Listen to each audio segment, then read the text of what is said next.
Chapter 171. Perhaps 6. Cal observed the elf priestess while holding the gold and coins in his arms. The young priestess who had rushed over let out a sigh of relief before flinching. She had finally seen the black dragon sitting down next to Cal. Gasp!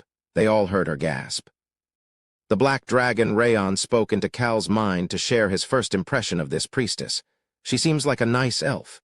He then peeked toward the large bag of coins in Cal's arm. On the other hand, the young priestess bowed toward Rayon.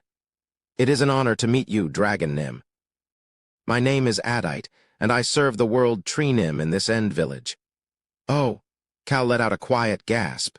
He had never seen an elf behave so calmly around a dragon before.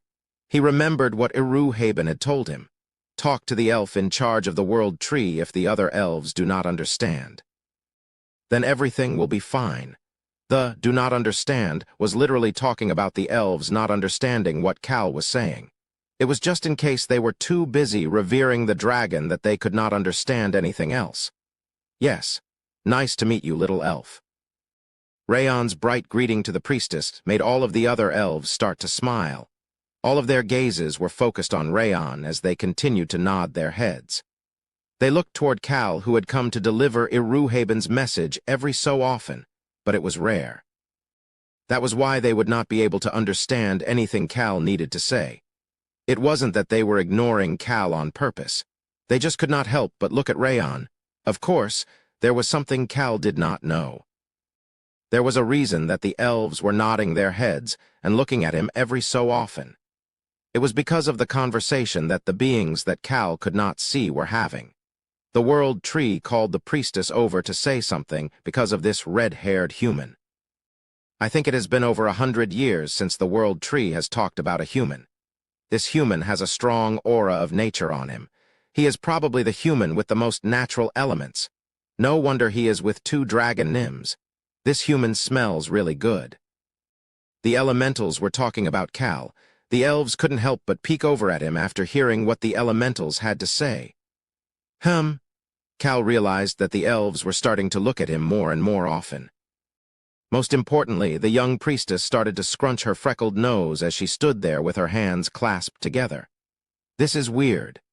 Cal flinched after he started to realize something was weird. It felt like there was a breeze. However, there was no actual breeze. What is this? Cal became anxious.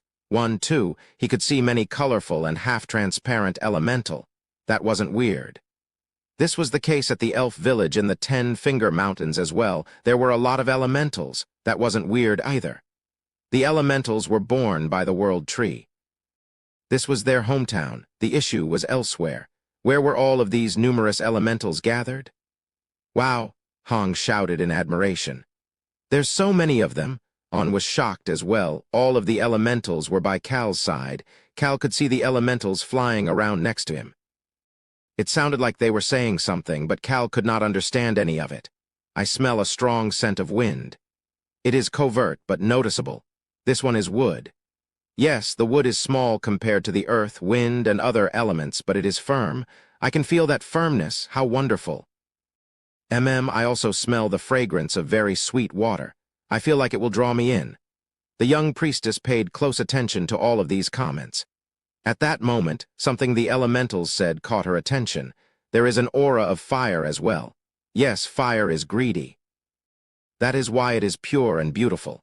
He has a very natural aura of fire, a sea of fire. That phrase echoed in the young priestess's mind. The priestess clasped her hands together and started to speak. "Are you the one who has come to deliver Iruhaben Nym's message?"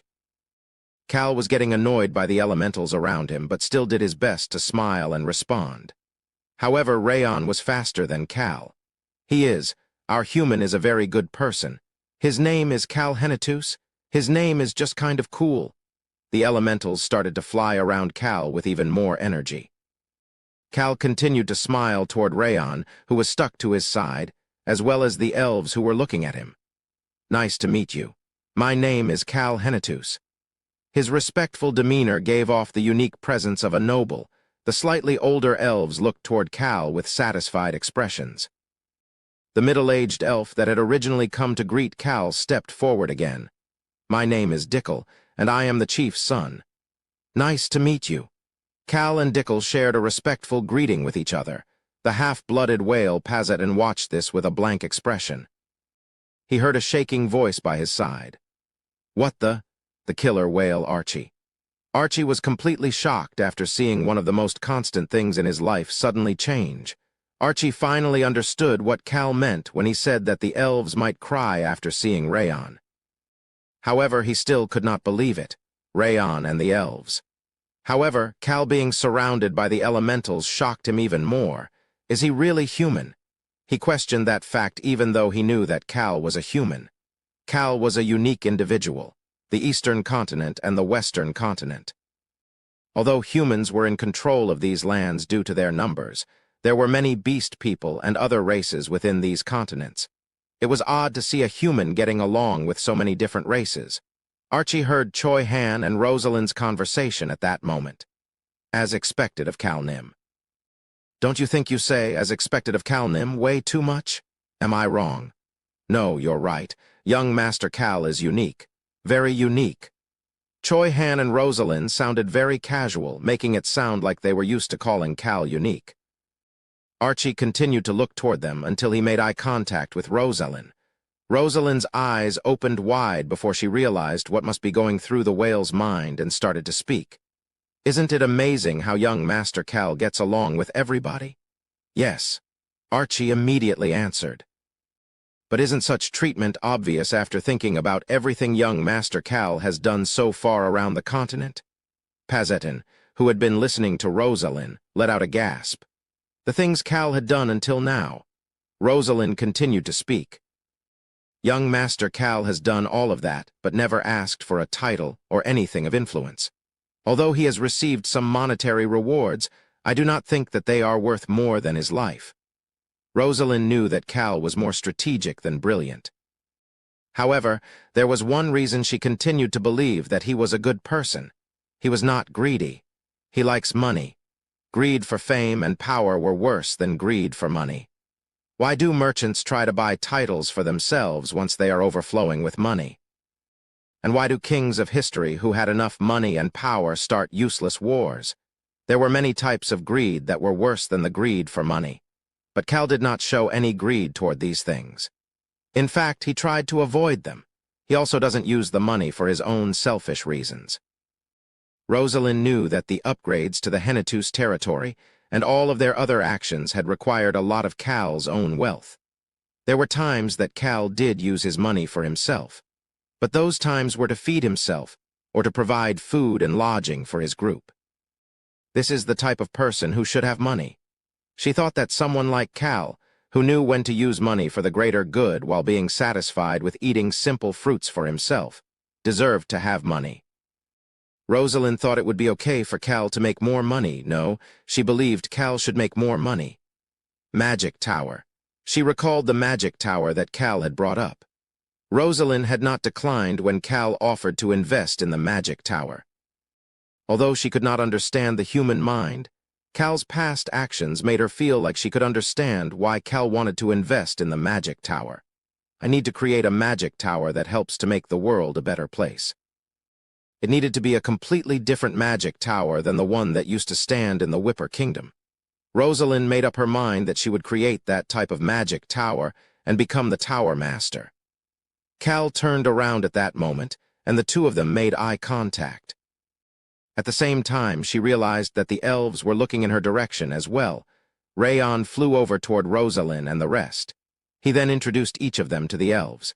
This is the smart Rosalind. Over here is the strong Choi Han. The elves smiled brightly every time Rayon said something. Rosalind shook hands with the elves who reached their hands out first. It was the same with Choi Han and the whales. We had only heard about the whale nymphs. It is my first time meeting one in person. You seem very reliable. Ha ha. The killer whale Archie just responded back with a smile and shook Dickel's hand after hearing Dickel praise him. Even he was starting to accept the situation now. Cal saw that his group was getting along with the elves before calling out to the young Priestess Adite. Priestess Nim. He then flinched. He could see that the young girl had tears in her eyes and was looking at him as if he was a ticking time bomb. Cal became even more curious after seeing such an expression. Priestess Nim, don't the elves not have any desire for material goods? Cal pointed to the bag of coins and the gold in his arms. The priestess Adite responded back with a serious expression. The world tree had told us to slowly gather coins since a long time ago. Although we should not get too obsessed with worldly possessions, it told us that it would be useful in the future. The priestess smiled before informing Cal of the world tree's message. The world tree wishes to meet with you, Cal Nim. The world tree had actually said to bring him over only if he accepted the coins and the gold, but Adite didn't feel the need to say that part. That sounds great. I want to meet World Tree Nim as well. Let us head there right away. The priestess took the lead after hearing Cal's response. Just follow me. The priestess felt Rayon and Cal following behind her as she listened to the elementals. He is imperfectly perfect and strongly weak. How interesting. Elementals usually only became interested in elementalists. However, these elementals were currently showing interest in a human. The priestess Adite started to walk a little faster. Cal quickened his pace to keep up with her as they headed to meet with the world tree. He then put on an odd expression. It looked so normal. He could see an old needle-leaf tree that you could find on any mountain. This is the world tree Nim. The priestess pointed to the commonly seen tree in front of him. Cal was shocked at this. The tree was at least 3 times taller than he was, but it was still similar to the trees found in the Forest of Darkness. In fact, the white tree that he had seen after receiving the indestructible shield seemed to be more magical. The other trees around it looked more like they could be the world tree. The trees surrounding the world tree, as if they were protecting it, were all tall and blue. Were you shocked by how the world tree Nim looks? The priestess started to speak as if she had expected Cal's reaction. Even the elves had been shocked at the world tree's appearance when they had first seen it. Cal looked around for a bit before saying whatever came to his mind. Just like how there may be precious things in things we only glance at, the truth may be hidden in an average appearance. As I expected. The priestess, who had calmed herself down on the way to the world tree, agreed with Cal's sentiments. Cal did not care about her reaction as he looked around the area where only he, Rayon, the young priestess, and the world tree were currently present. It was at that moment. The leaves on the trees started to shake even though there was no wind. Cal Nim. The priestess then called out to Cal. Cal could see a blue light surrounding Adite. It was the same color as the token from earlier. On the other hand, Adite could not hide her shock while looking toward Cal. The world tree Nim wishes to speak with Cal Nim. It wishes to speak with me? Yes. The priestess was shocked.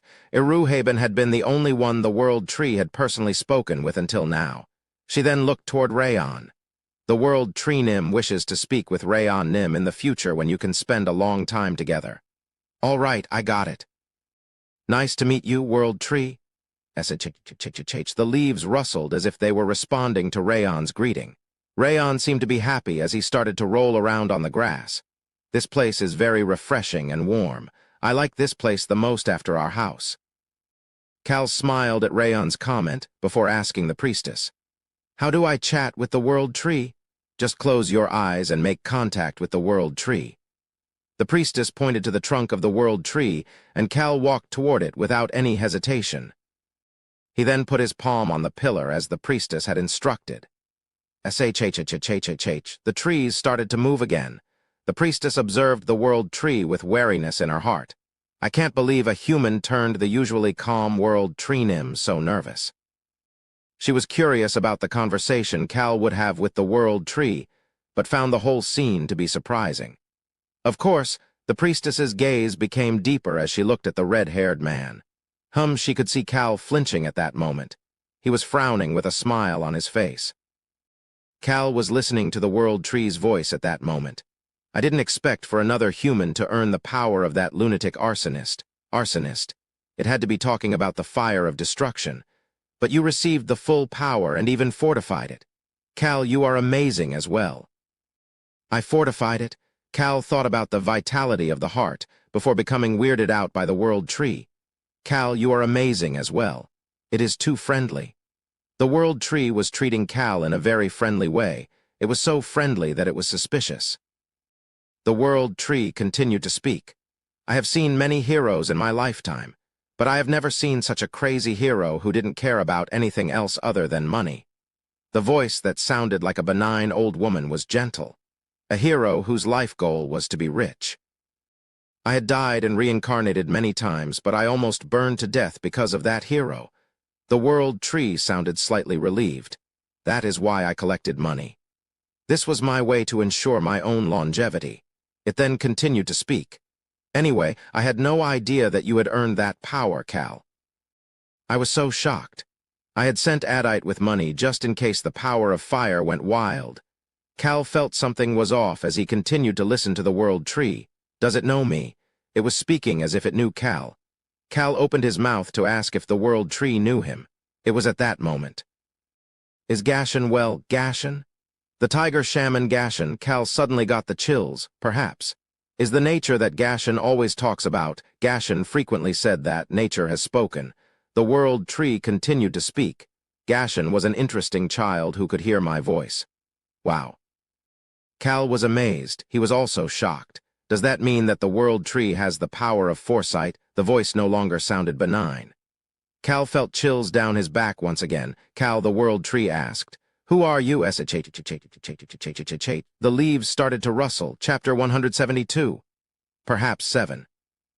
Who are you? The Crown Prince had asked a similar question before. However, this time was different. Cal, I cannot see your future.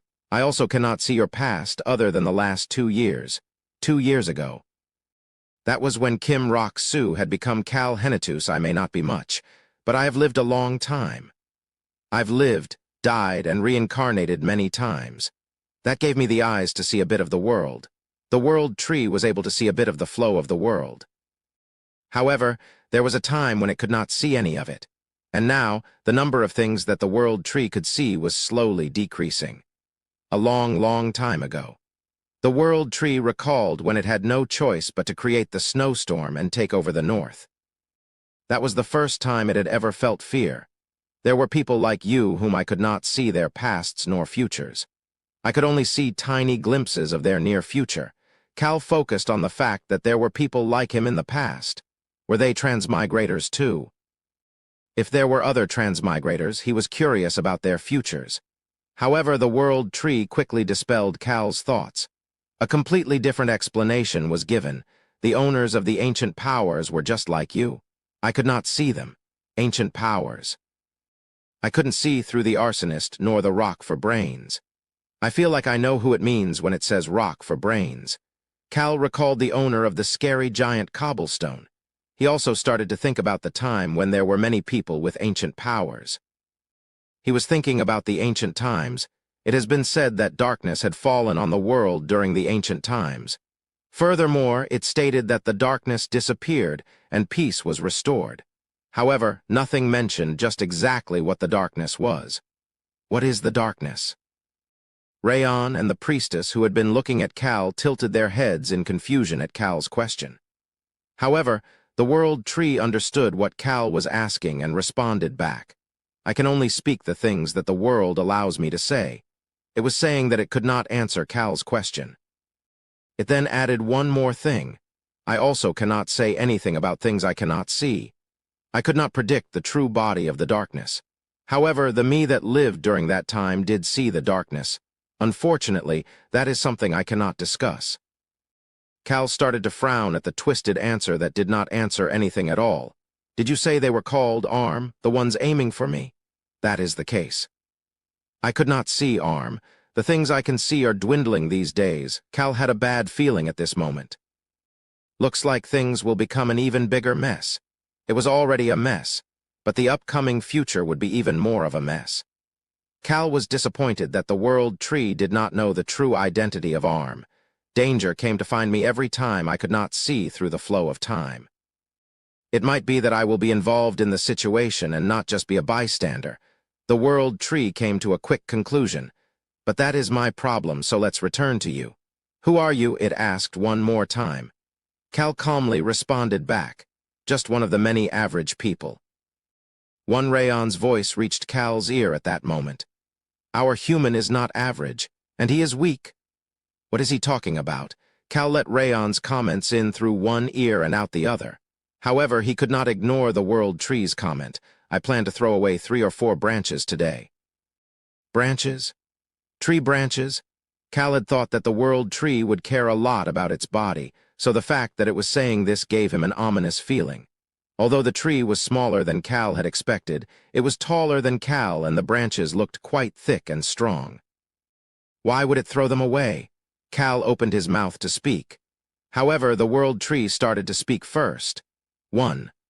The World Tree was planning on saying something it did not have permission to say during the time when darkness had descended on the world. Many life forms fought against each other at the time, and the word, peace, was non-existent. The Dark Ages were also called the Warring Ages.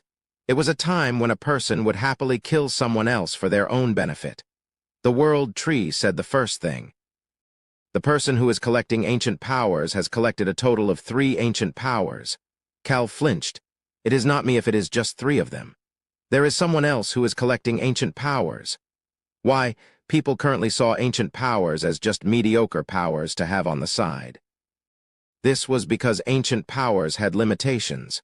A power that could not develop could not reach greater heights. Cal urgently started to speak. Why is someone trying to gather, however, he could not finish his sentence.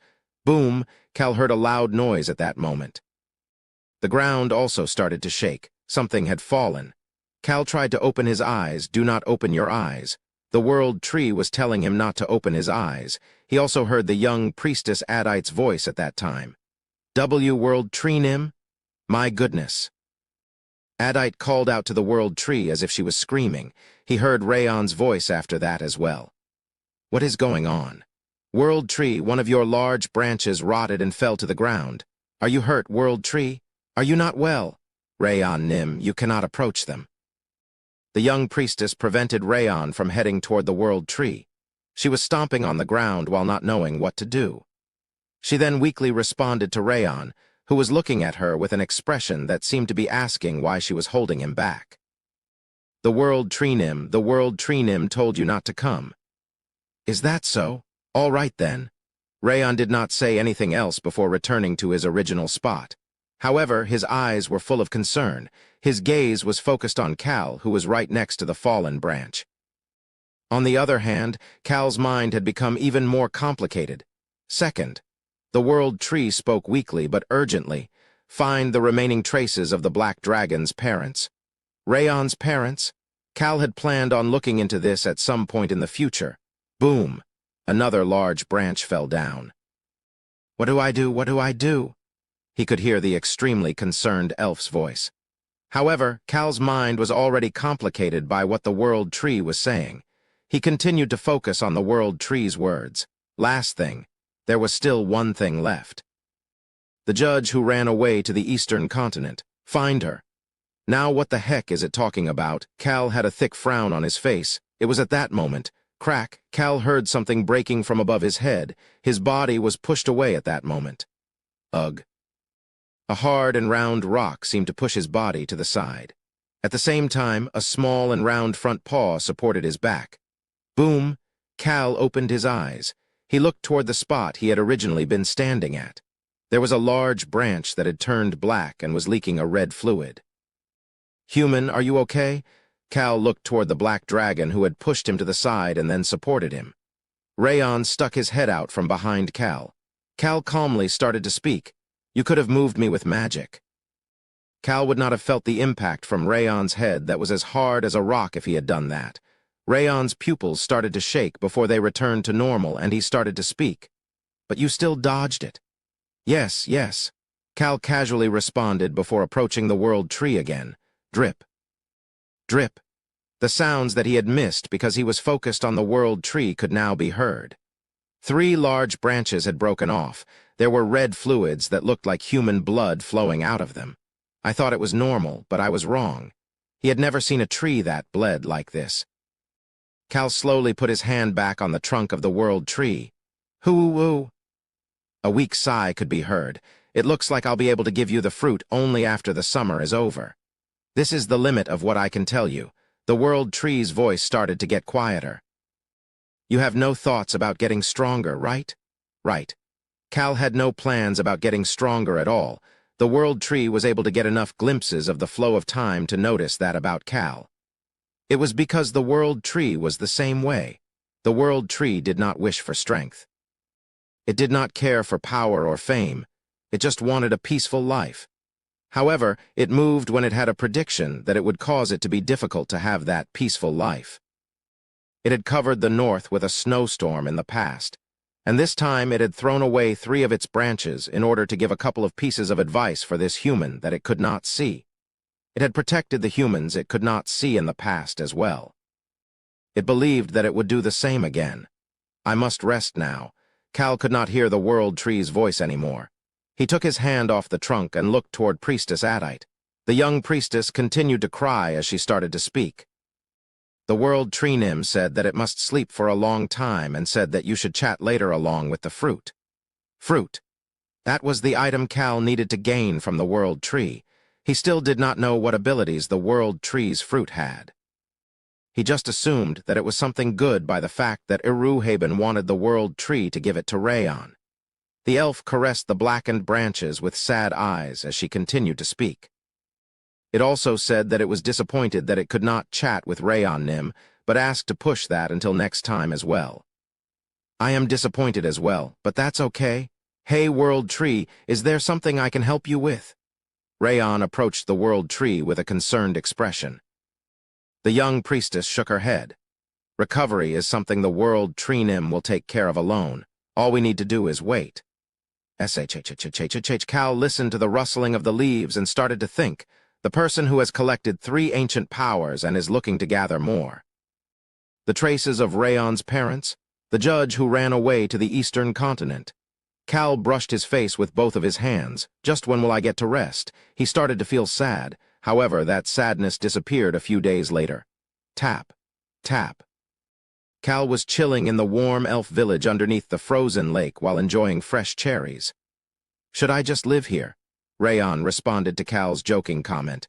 No, our house is the best. That is true. Cal was agreeing with Rayon's statement, but still felt more relaxed than ever. Pazetin was watching this with a blank expression on his face. Only Pazetin and Rayon were by Cal's side right now.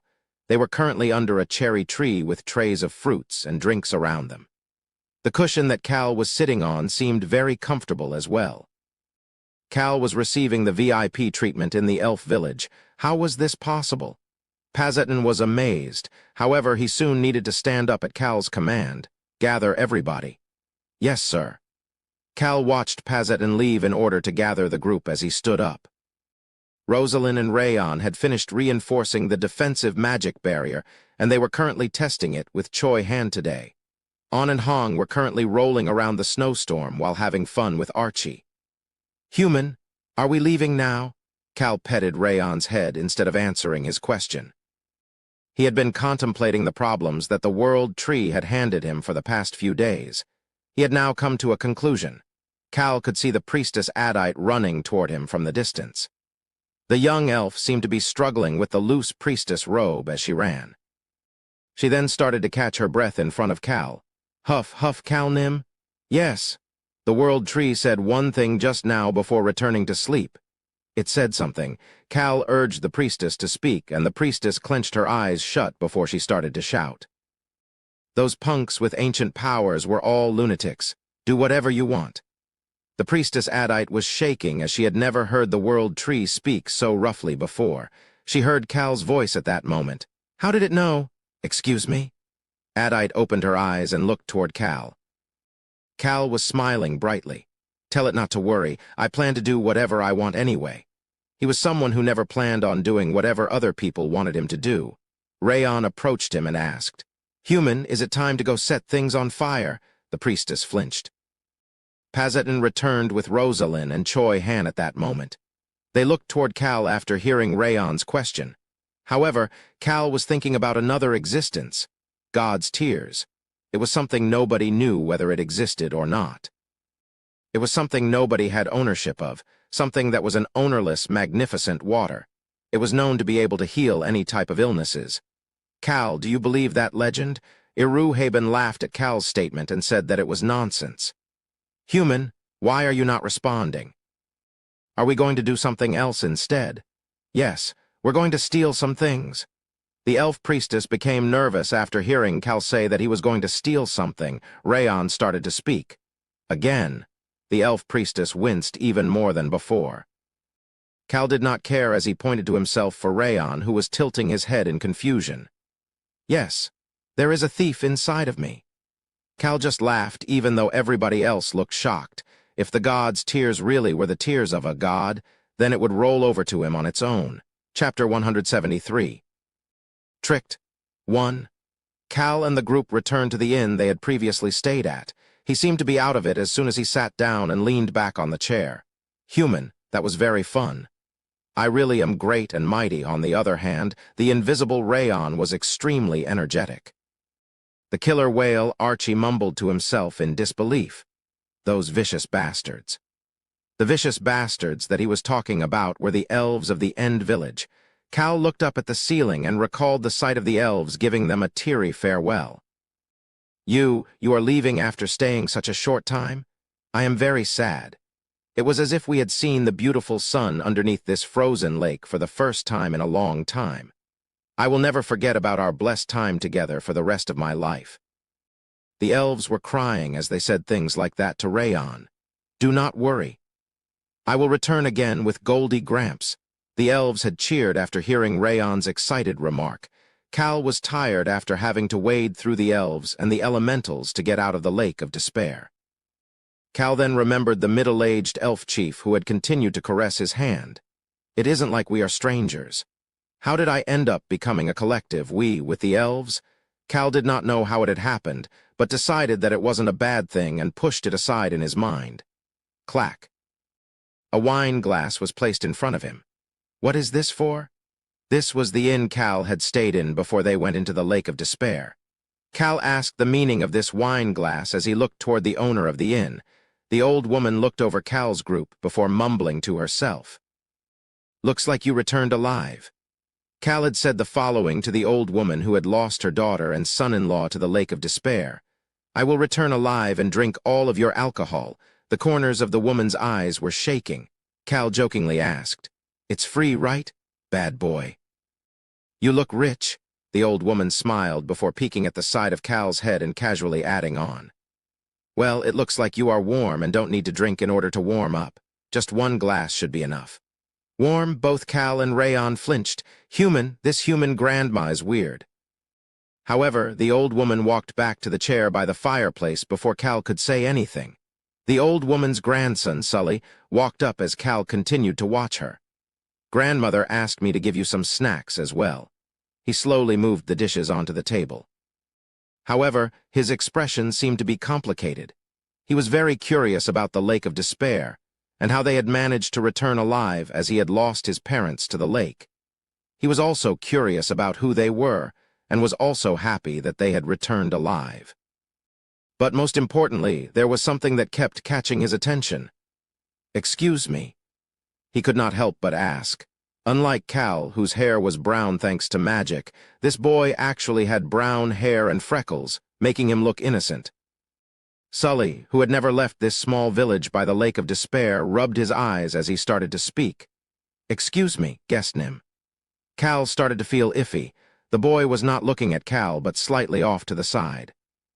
If you looked closely, you could tell that he was looking at the empty spot next to Cal's head. It looked empty to Cal's eyes, at least. Sully started to speak.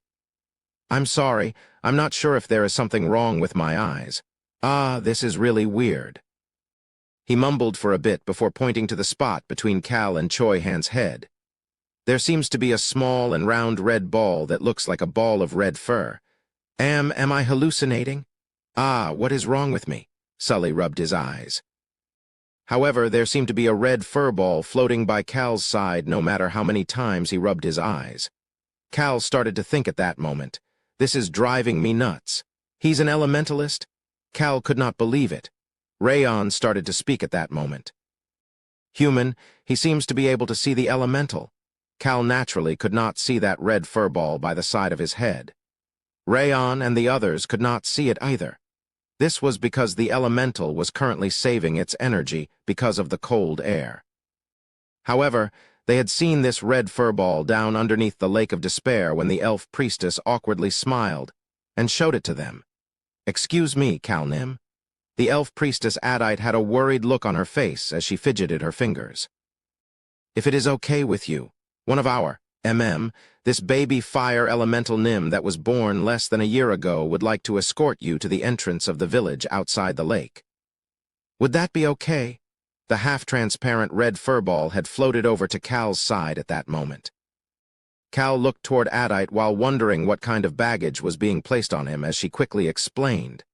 "This elemental Nim has not picked its shape just yet, but it will be warm if you have it by your side. Elementals change their shapes once they determine their own paths. This red furball that had not determined its path yet was a fire elemental." Adite quickly added on after seeing Cal starting to frown. "The elemental Nim said that it respects Cal Nim and really wants to escort you, to the point that it sincerely asked, 'It respects me?'" Adite answered as if it was obvious, "Yes, sir. It said that it had never seen such a destructive and crazy fire before. It wants to be like it." Cal responded immediately after hearing why this baby fire elemental respected him. "We will go our separate ways once we get to the village." "Got it." "Yes, sir," Adite responded energetically, and the red furball had floated over to the side of Cal's head before turning transparent. It had followed them to the inn while remaining in that transparent state, but he can see this transparent elemental. Cal looked past Sully, who was still rubbing his eyes as if he had seen a ghost, and toward the old woman. He remembered what she had just said. "Well, it looks like you are warm and don't need to drink to warm up." Cal flinched while recalling that statement. The word elementalist was currently stuck in Cal's mind. He turned his gaze back toward Sully. "Ah!" Sully suddenly covered his face with his arms in shock. Clang, the tray fell to the ground. "The furball is suddenly floating toward me." Sully had a shocked expression on his face as he continued to look around as the red furball floated around him. Cal immediately turned back toward the old woman.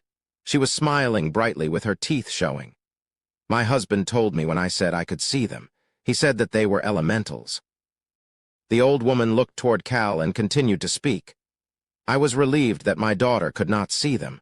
I worried that she would be like me and be able to see them." Them. She was definitely talking about the elementals. Cal could see the regret in her eyes, because I was seduced by them. I settled down in this land of despair so that I could get glimpses of them when they appeared. But this damn lake seduced people even if they could not see the elementals. The old woman turned her gaze toward her grandson. She had been relieved that she had not seen them for decades. It was painful to see glimpses of these beautiful elementals that refused to approach her. However, her grandson could see them. I guess they do approach people first, too. She had never seen one taking the initiative to approach a human. The old woman looked back and forth between Sully, the elemental, and Cal, whom the elemental originally came with, as she started to smirk. "You showed something useless to my grandson, so pay up for the alcohol." Cal shook his head. "I will freeload since you said the drink was on you." Choi, Han, and Archie looked toward Cal after that comment. However, Cal did not care as he continued to speak to the old woman who was still smiling. "However, I will pay you well for the snacks." He, what a funny kid. You clearly look like a noble." The group flinched at the old woman's observation skills, but Cal did not care as he looked toward Sully. I didn't expect him to be an elementalist. Cal had gotten involved with an unexpected existence. Rayon's voice could be heard in Cal's mind. "Human? Will he go with us too?" "No." Why would he? Cal did not want to get involved with other people for no reason. There was no reason for someone like him who had ancient powers of all elements to have an elementalist by his side. Although I don't really have all of the elements. Cal touched the necklace with the dominating water inside. He then recalled the conversation he had with Priestess Adite. "You know who the judge is?" "The judge, yes.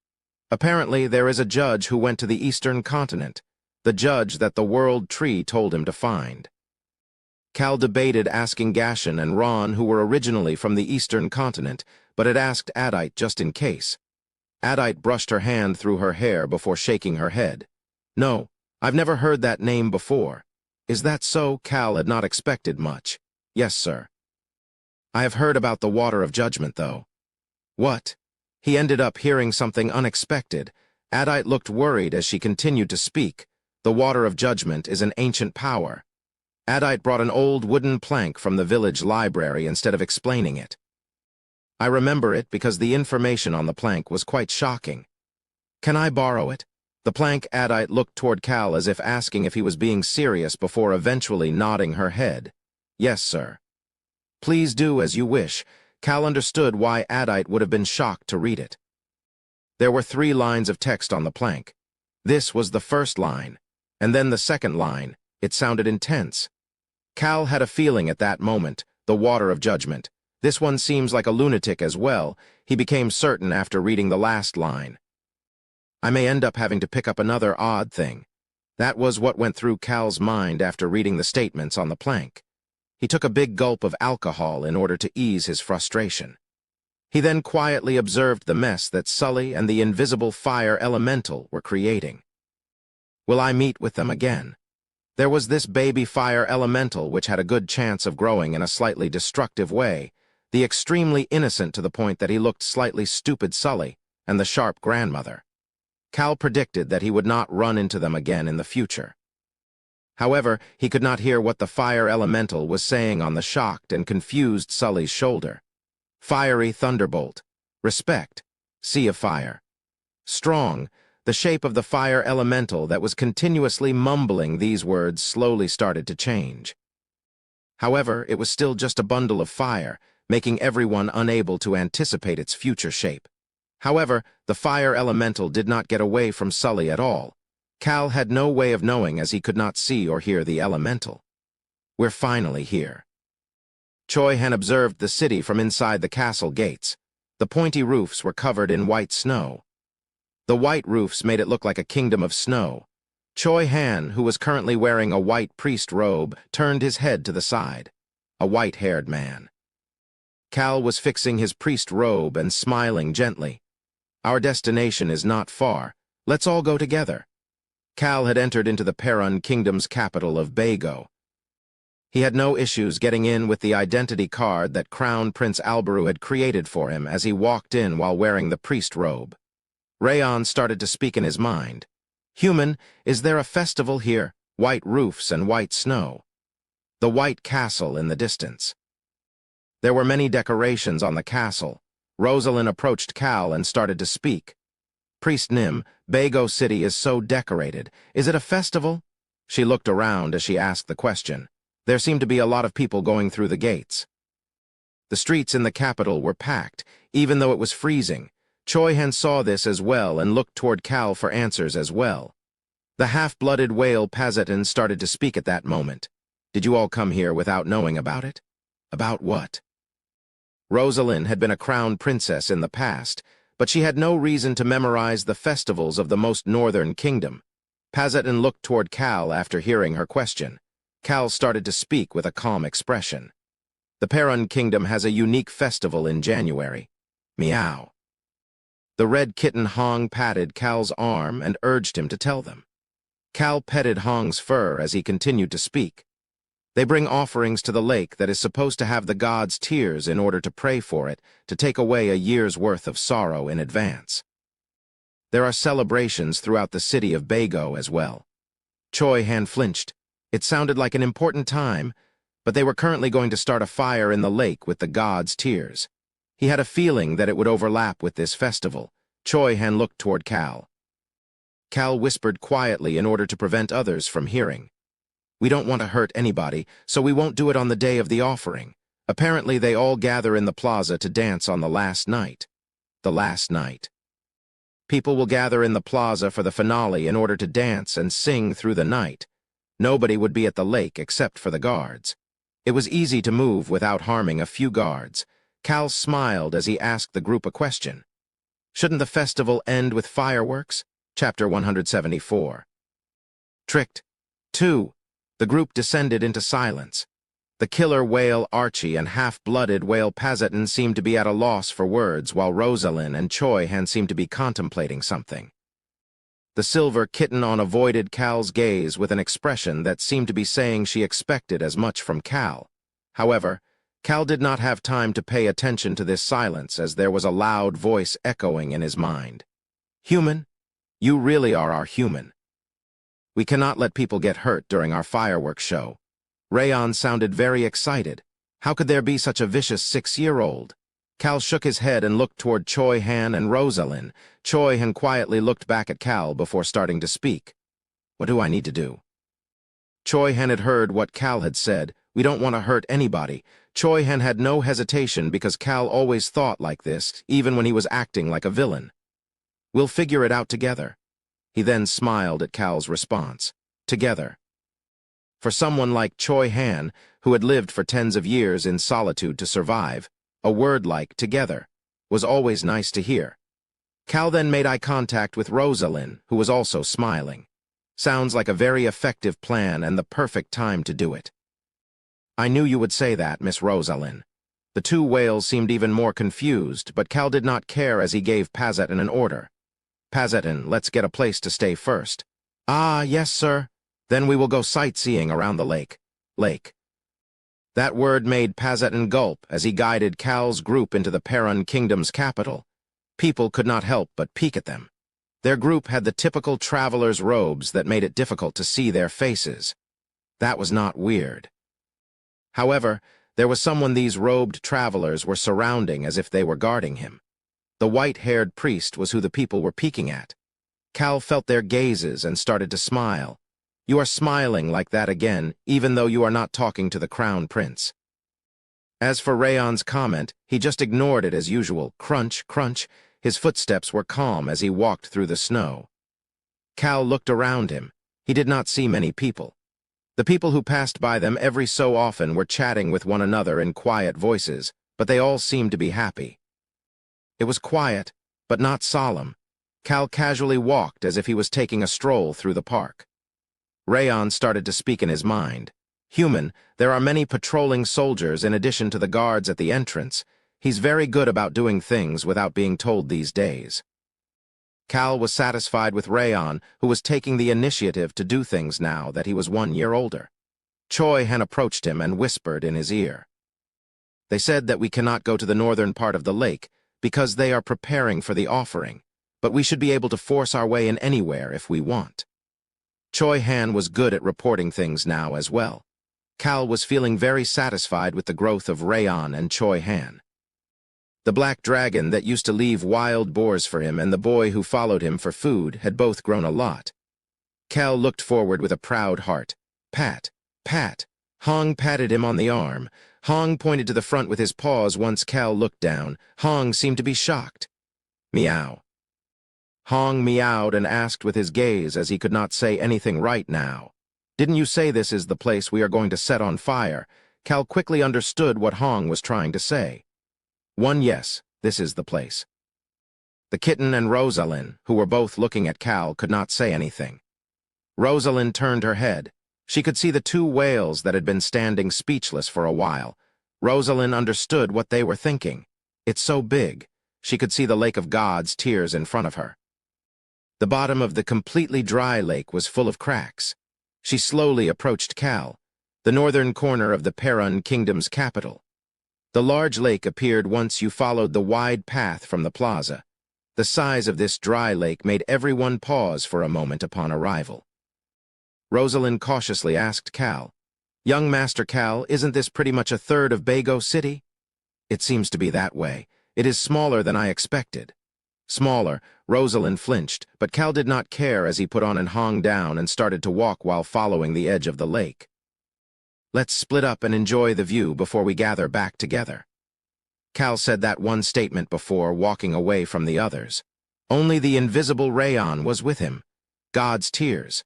Cal had done a lot of research on this lake. There were a temple and an altar at the northern part of the lake. That place would be closed off for the festival, but the rest of the lake would remain open. Cal headed toward a spot with not too many people and stopped in front of an information sign. Cal stood there and continued to read. Cal became curious after reading this information that he already knew about. Who is it? Which god is it? Cal was curious each time he read it. The South. Cal focused on the word south and turned his head. He then became anxious. Human, why do you look so surprised?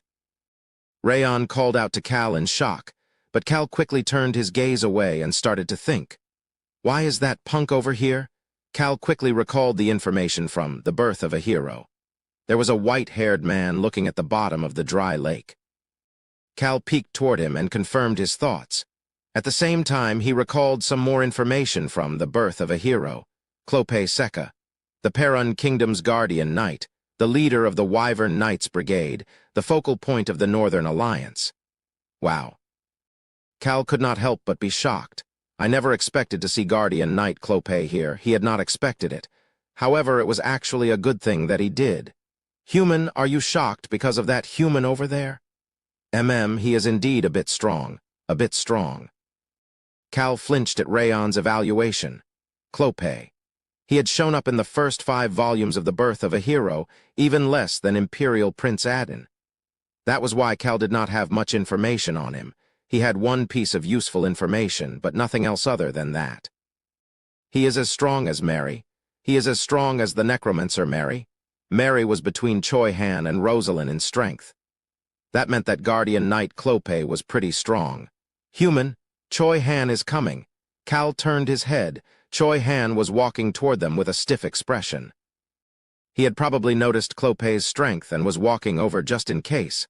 Cal waved his hand, and Choi Han stopped walking.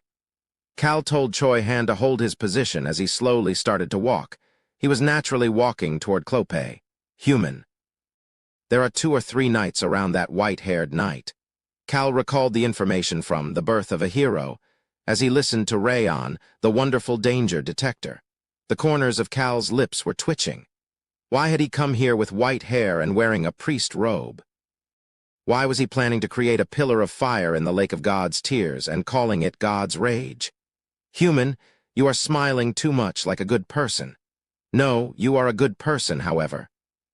Cal listened to Rayon's chaotic voice as if it was background music as he looked down toward the lake with a smile. Sha'a Clope Seca. He brushed his hair back after feeling the gentle but cold winter breeze before he turned toward the direction of the wind. It was because he felt someone standing there. Is he one of our citizens? He believed that the person standing there was one of the citizens who had come here for the festival. Clope had not revealed himself for a while. His time to show himself again was when the Wyvern Knights Brigade would make its presence known in the world.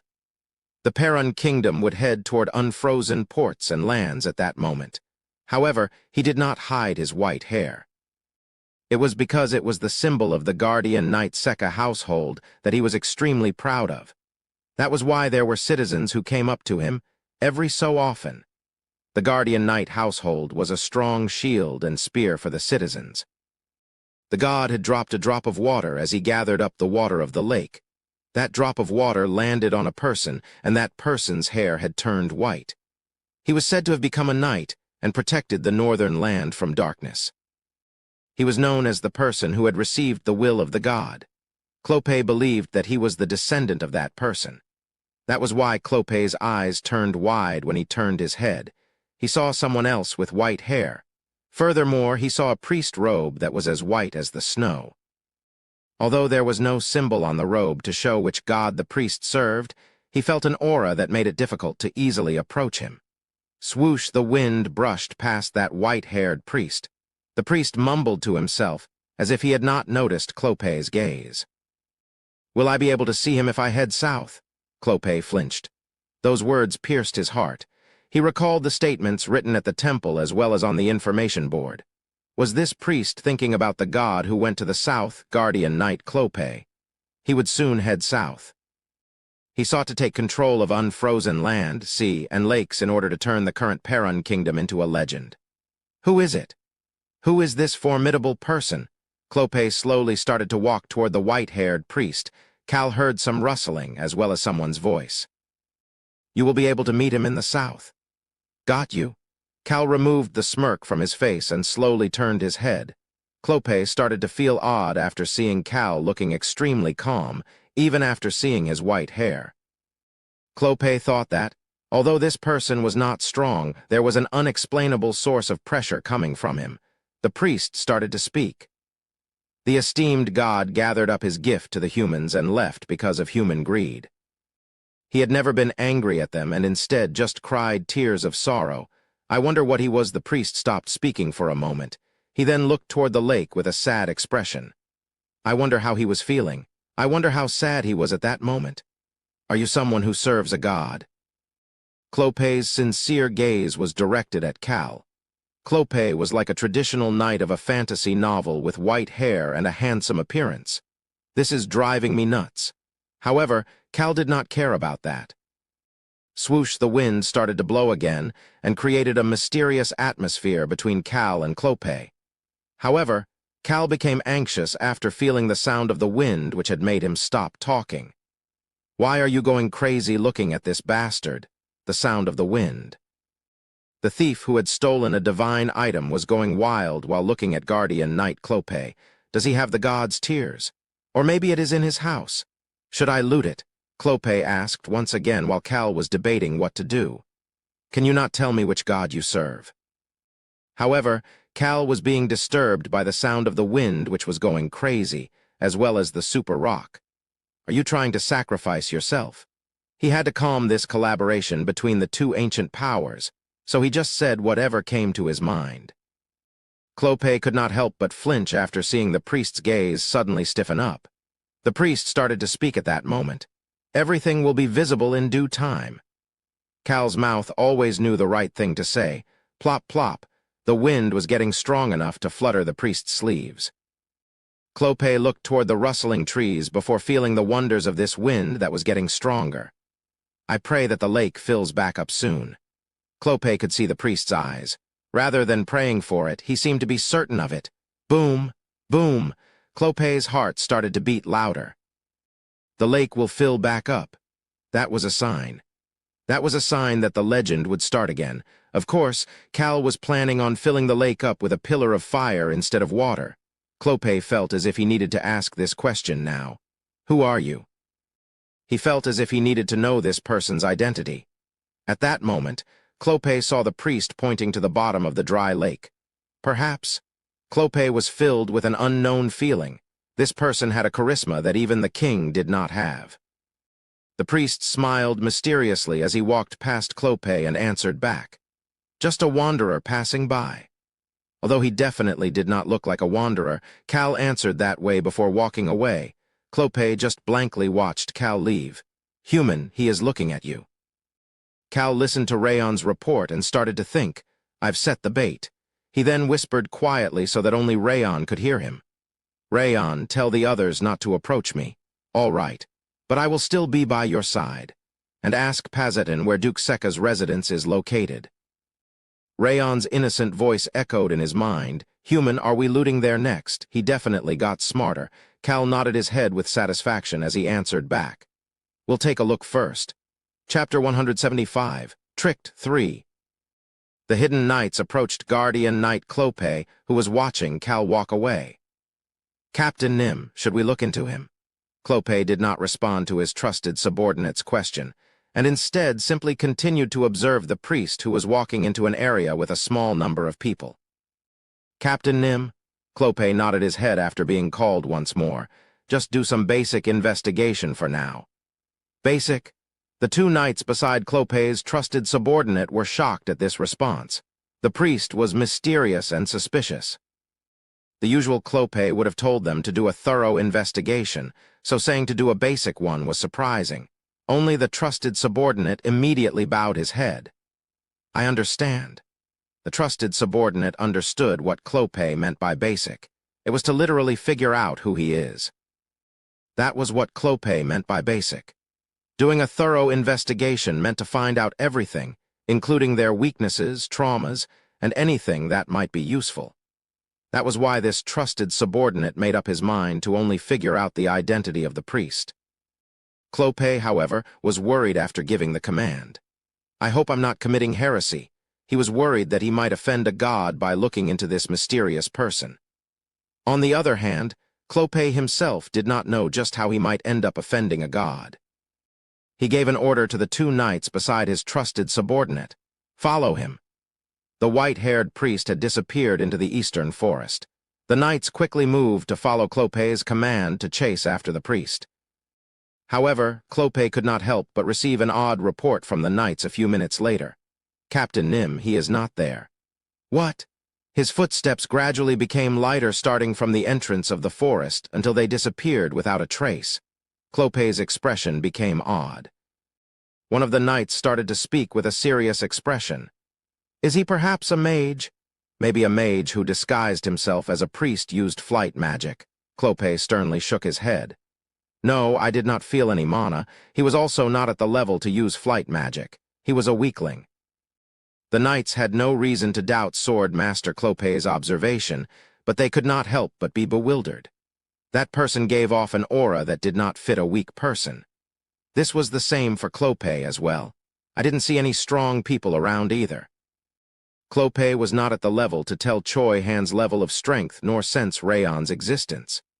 That was why he started to have a different idea about the priest's identity. He had just one thought in his mind: a messenger of God. Did he perhaps come to share a message from God? "What should we do?" Clopé did not share his thoughts with his subordinate. The fact that he was a legend fanatic was a secret from others. In fact, people believed that he was an atheist who did not believe in anything. Clopé gave an order in a cold voice. "Let's think about this after we get the entry list for the lake." His heart was beating wild even if his expression was cold. He then immediately headed for the temple. The temple was closed off in order to prepare for the festival. He could see the headstone at the center of the temple. The northern land was always full of snow, a form that was most similar to this white land. Clopé read the text on the headstone repeatedly and thought about one person. His subordinate then came to report. "Captain Nim, a white-haired priest is said to have entered." There were some robed individuals with him, but apparently they all disappeared from their room at the inn while leaving behind just a single piece of paper with a message. What was the message? The trusted subordinate handed over the piece of paper. Clopé's eyes were filled with shock as soon as he read it. The guardian knight's heart was beating fast. The person who seeks to make the legend of the past into the legend of today was referring to himself. It was something that only he knew about. The others only thought it was a war to gain access to unfrozen land. But he wanted more than that. He wanted to continue the legend. A new legend. Clopé started to smile. He was certain that the priest was a special being. He would not have written such a message if he was not. The priest wrote the message while knowing that it was going to get to him. Clopé started to get excited. The main character of a new legend. That doesn't sound bad. Clopé had no doubt that he would be the main character for this glory. On the other hand, Rosalind was brushing back her red hair while asking Cal a question. "Young Master Cal, what does that message mean?" Cal leisurely chewed on the piece of chicken in his mouth before swallowing, wiping his mouth with a napkin, and then starting to speak. "Just nonsense." "Nonsense?" Rosalind observed the man with hair that was even redder than hers casually respond. "Yes, I just wrote whatever sounded fancy." Cal had returned to his usual appearance as he leaned back on the couch. Rosalind let out a sigh. She looked around. They were currently in the Flynn Merchant Guild's Perun Kingdom store #1 in a secret villa behind the main store. It would not make sense if the Flynn Merchant Guild, one of the Roan Kingdom's 3 largest merchant guilds, did not have a single store in the Perun Kingdom. Although you needed to get on a ship and go through other northern kingdoms in order to get to the Perun Kingdom, merchants were people who would brave through worse for money.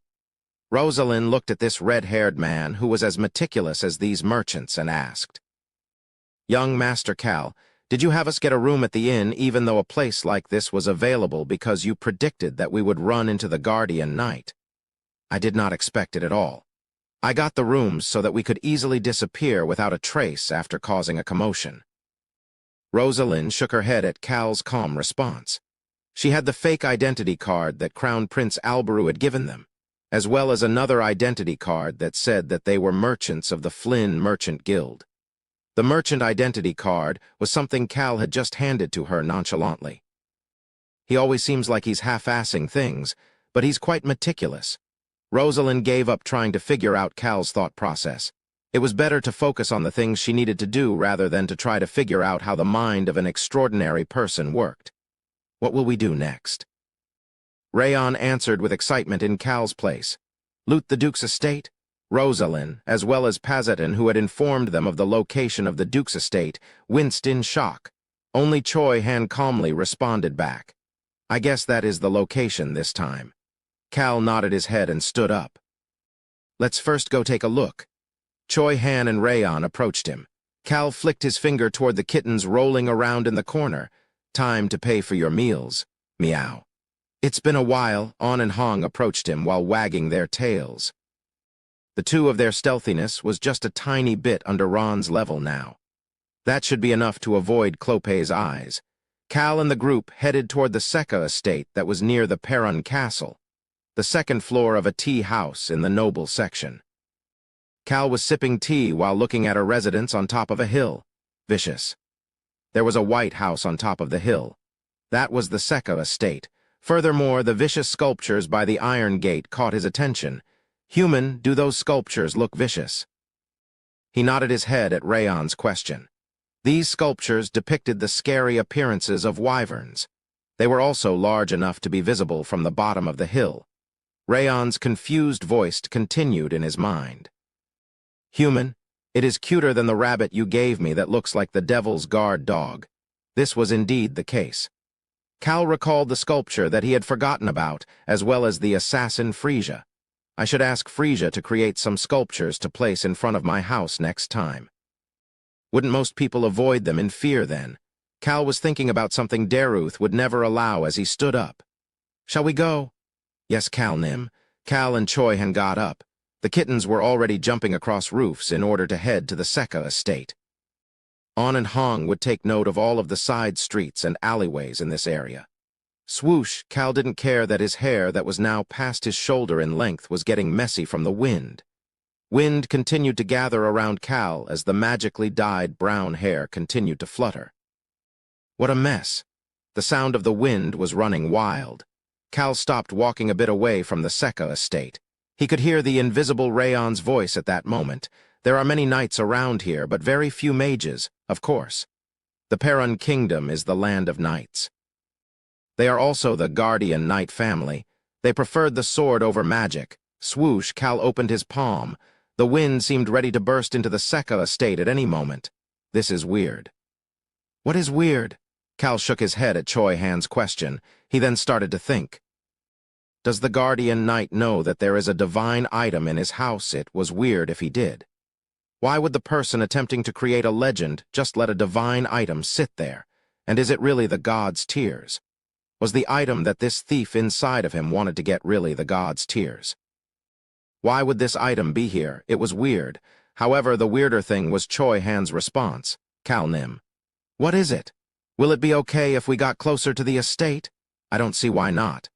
Cal and Choi Han stealthily approached the estate. Choi Han continued to tilt his head in confusion.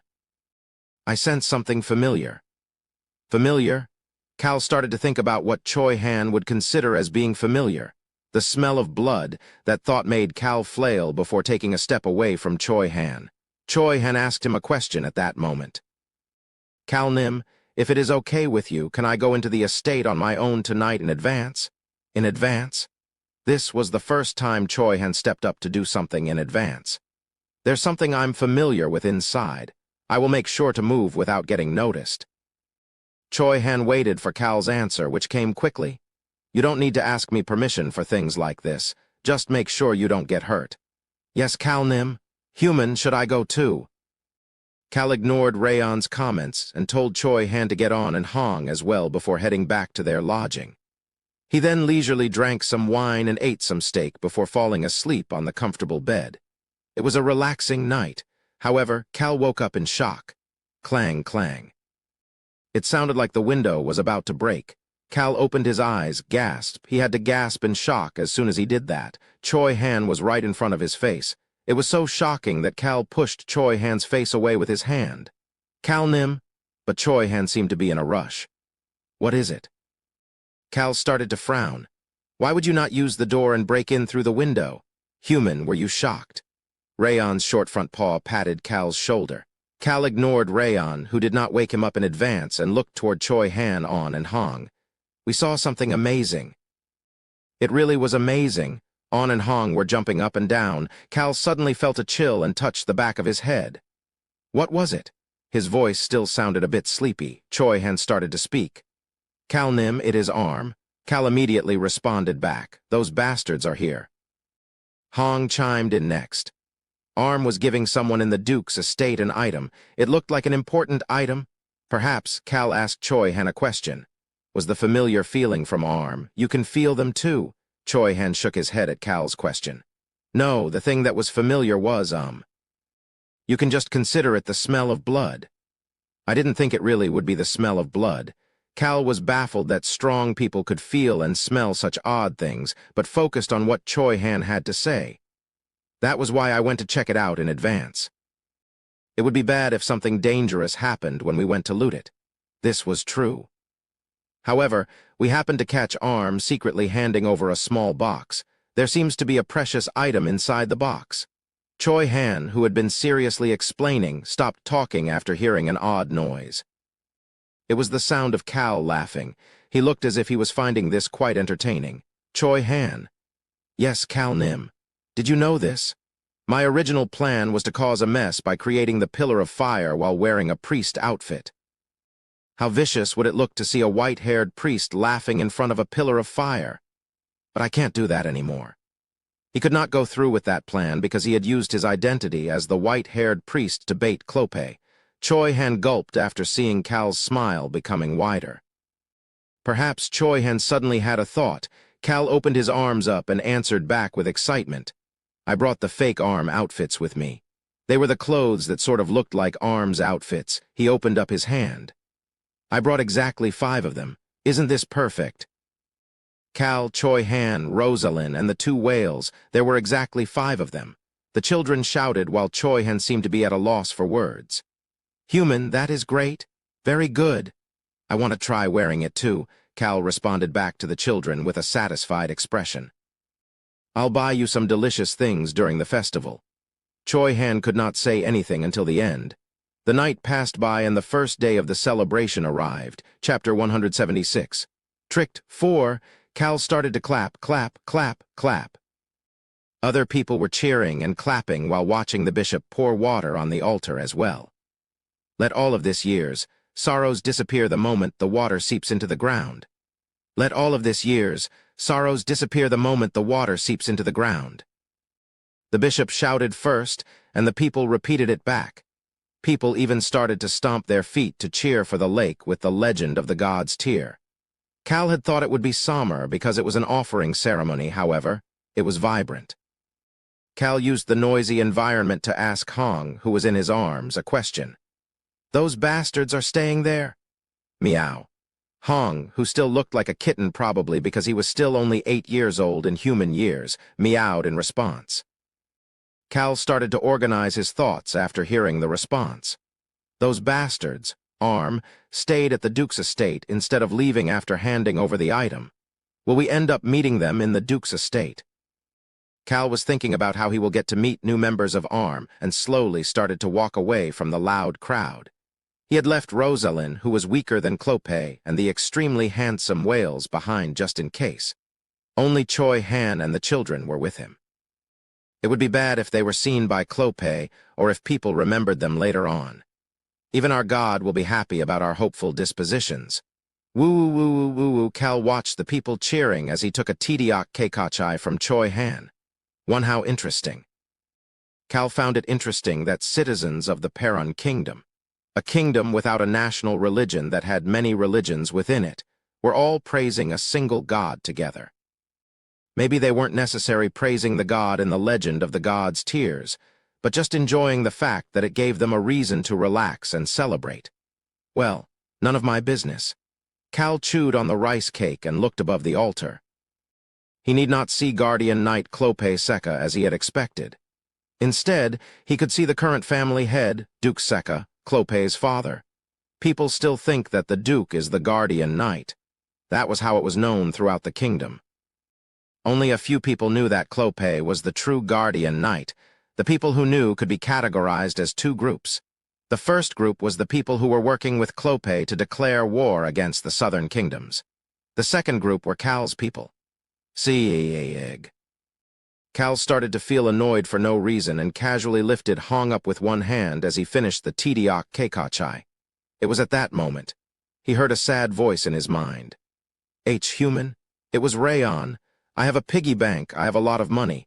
Please buy me a Tidiak Keikachai as well. Cal lowered his head to see that Hong was salivating as well. On, who was in Choi Han's arms, was focused on Cal as well. He felt the gazes of the three children and started to speak. I'll buy it for you later. He then said one more sentence. With my money. On and Hong's ears twitched while Rayon's voice echoed in his mind again. Our human really is a good person. Of course, of course. Cal nodded his head at Rayon's comment. He was planning on letting them eat and play all they want for the next few days. They'll be working without sleep on the last night. Choi Han, should we go to a restaurant? Do you not want to stay until the end? Choi Han pointed to the lake that was still filled with people cheering. However, Cal had no reason to stay anymore. Yeah, no need to watch. Let's go before it gets busy. We can eat in peace this way. Cal heard the voices of the priests at that moment. Although the lake is dry, we can see traces of our god. Our Perun is the only place that a god personally created water for the people.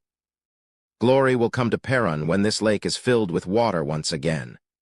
Choi Han's expression turned stiffer the more he listened. He asked Cal, who was wading through the crowd to get out without any interest. Just what kind of god is it? Choi Han was curious about this god that they were so frantically praising. No idea. However, Cal had no way of knowing. None of the books talked about the identity of this god. The people of this kingdom call it the god of Perun. The citizens praised this god as the god of their land. This must have been something Cal didn't need to pay any more attention to, as he quickly ignored it and headed toward the restaurant they had seen earlier. Choi Han peeked toward the altar, and the people before quickly following behind him. Oh. Cal, who had arrived in front of the restaurant, brushed back his magically dyed brown hair and let out a gasp of admiration. A delicious scent tickled his nose.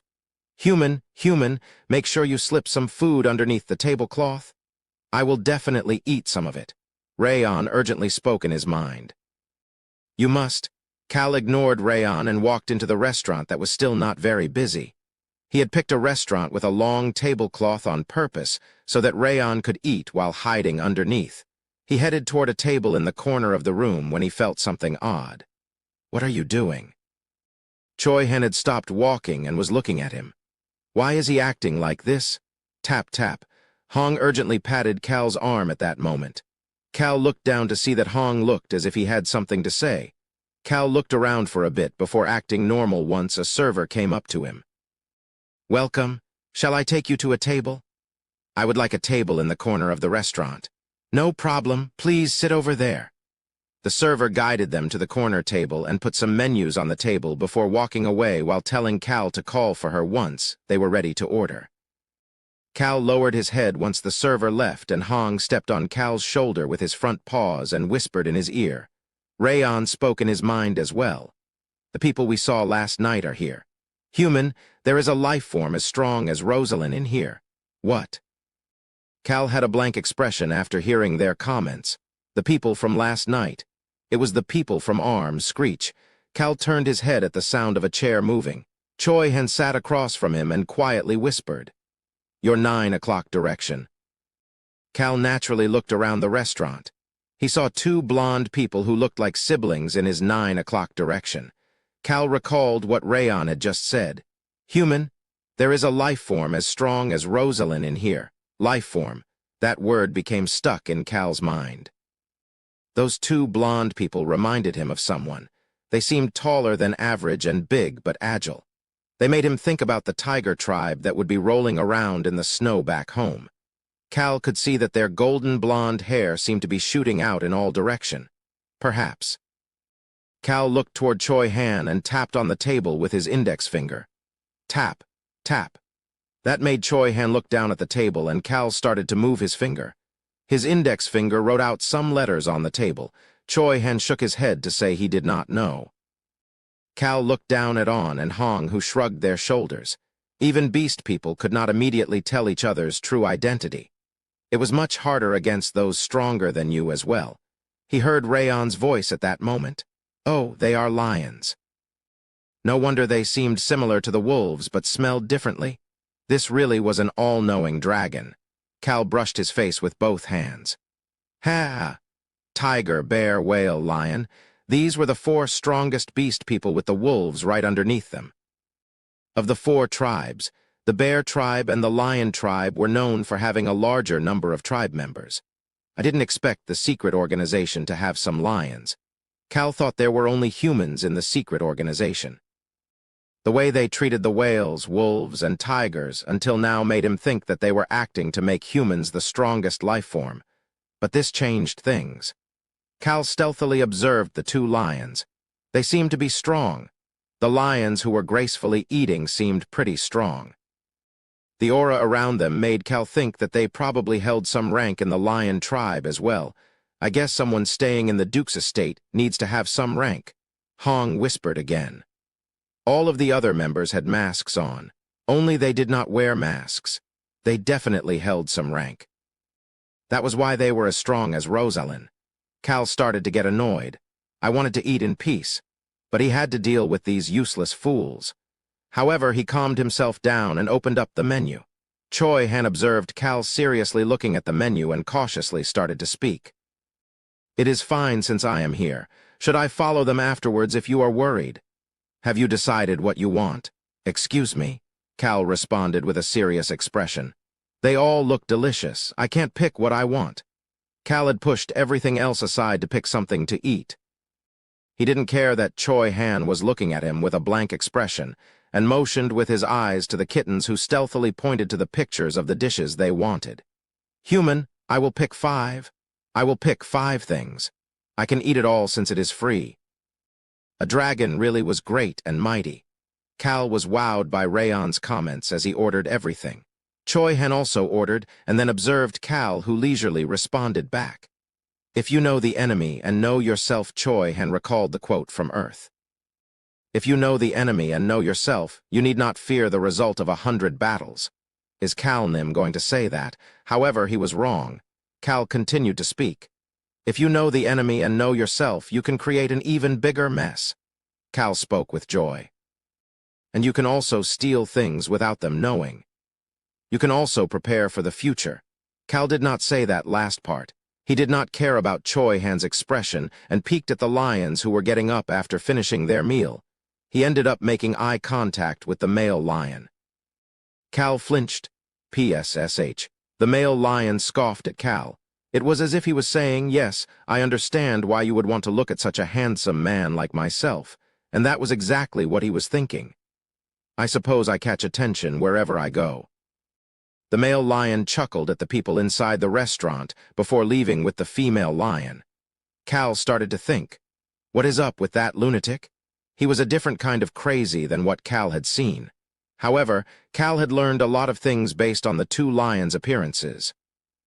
The lions truly must be around Rosalind's level of strength, as Rayon mentioned, as they did not recognize Choi Han or Rayon's levels of strength. They also seemed to think On and Hong were regular kittens. They are not overly strong. Cal had looked at the lions' large bodies and started to think. Lions are good at living in a pride. Unlike the tigers, lions lived in groups, making them stronger when they fought together. If a tiger's streak went up against a lion pride, the chances of the lions winning was higher. However, Cal was thinking about a different tribe at the moment. The Blue Wolf tribe. Wolves were weaker than lions, but there were times they became scary. I need to raise Locke properly. Although he had fixed a bit of Locke's timidity, the young wolf boy Locke was still far from becoming the Wolf King. Cal had seen Choi Han training him using human methods. However, seeing the lion tribe made Cal believe that he needed to develop Locke quickly. Not just Locke. The wolf children needed to grow up as proper wolves as well. If we add the tiger's guerrilla warfare tactics to them, there was nobody who could win against the tiger's wits and strength when it came to a one-on-one battle. If you put the wolf tribe and the tiger tribe together, it's worth a shot. It was definitely worth trying. Although he was a bit worried about the bear tribe, that was a problem for later. Cal watched the two lions walk out before starting to speak. "Let's eat first." "Meow, meow, me. Please put the salmon steak under the table for now."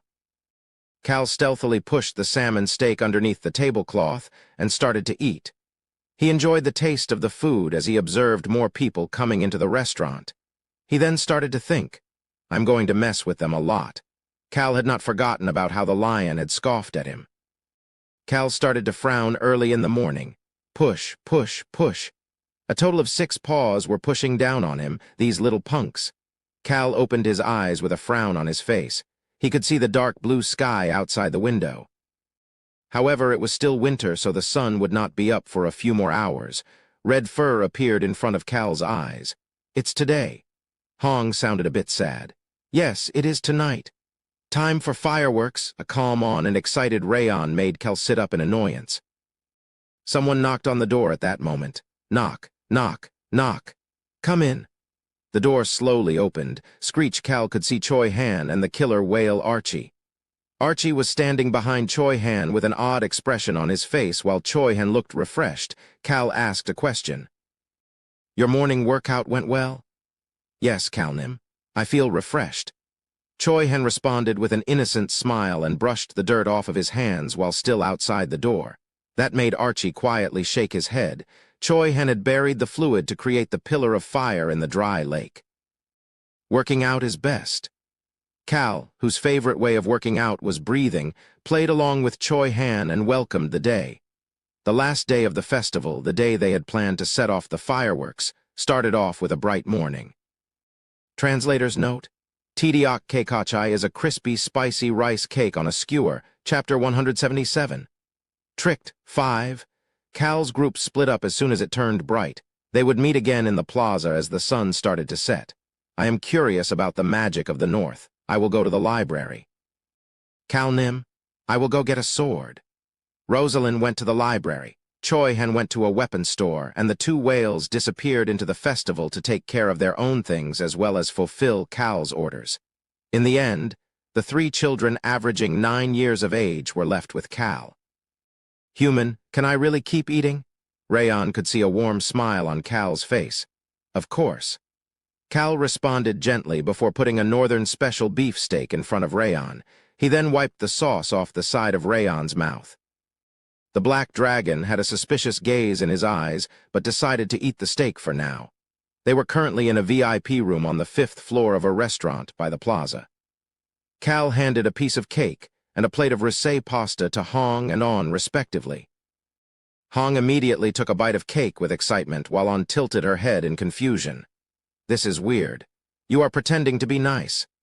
Cal flinched at On's comment but quickly put on a bright smile. "Pretending? No, you need to eat a lot to grow up strong." In the end, On started to slurp on a piece of pasta noodle as she observed Cal. However, Hong and Rayon were too busy eating to notice anything. The children were excited because they could eat all they want and observe the plaza without being invisible or pretending they couldn't talk. Rayon shouted with excitement, "Human, this is great. Let's play until later and take care of the fireworks properly."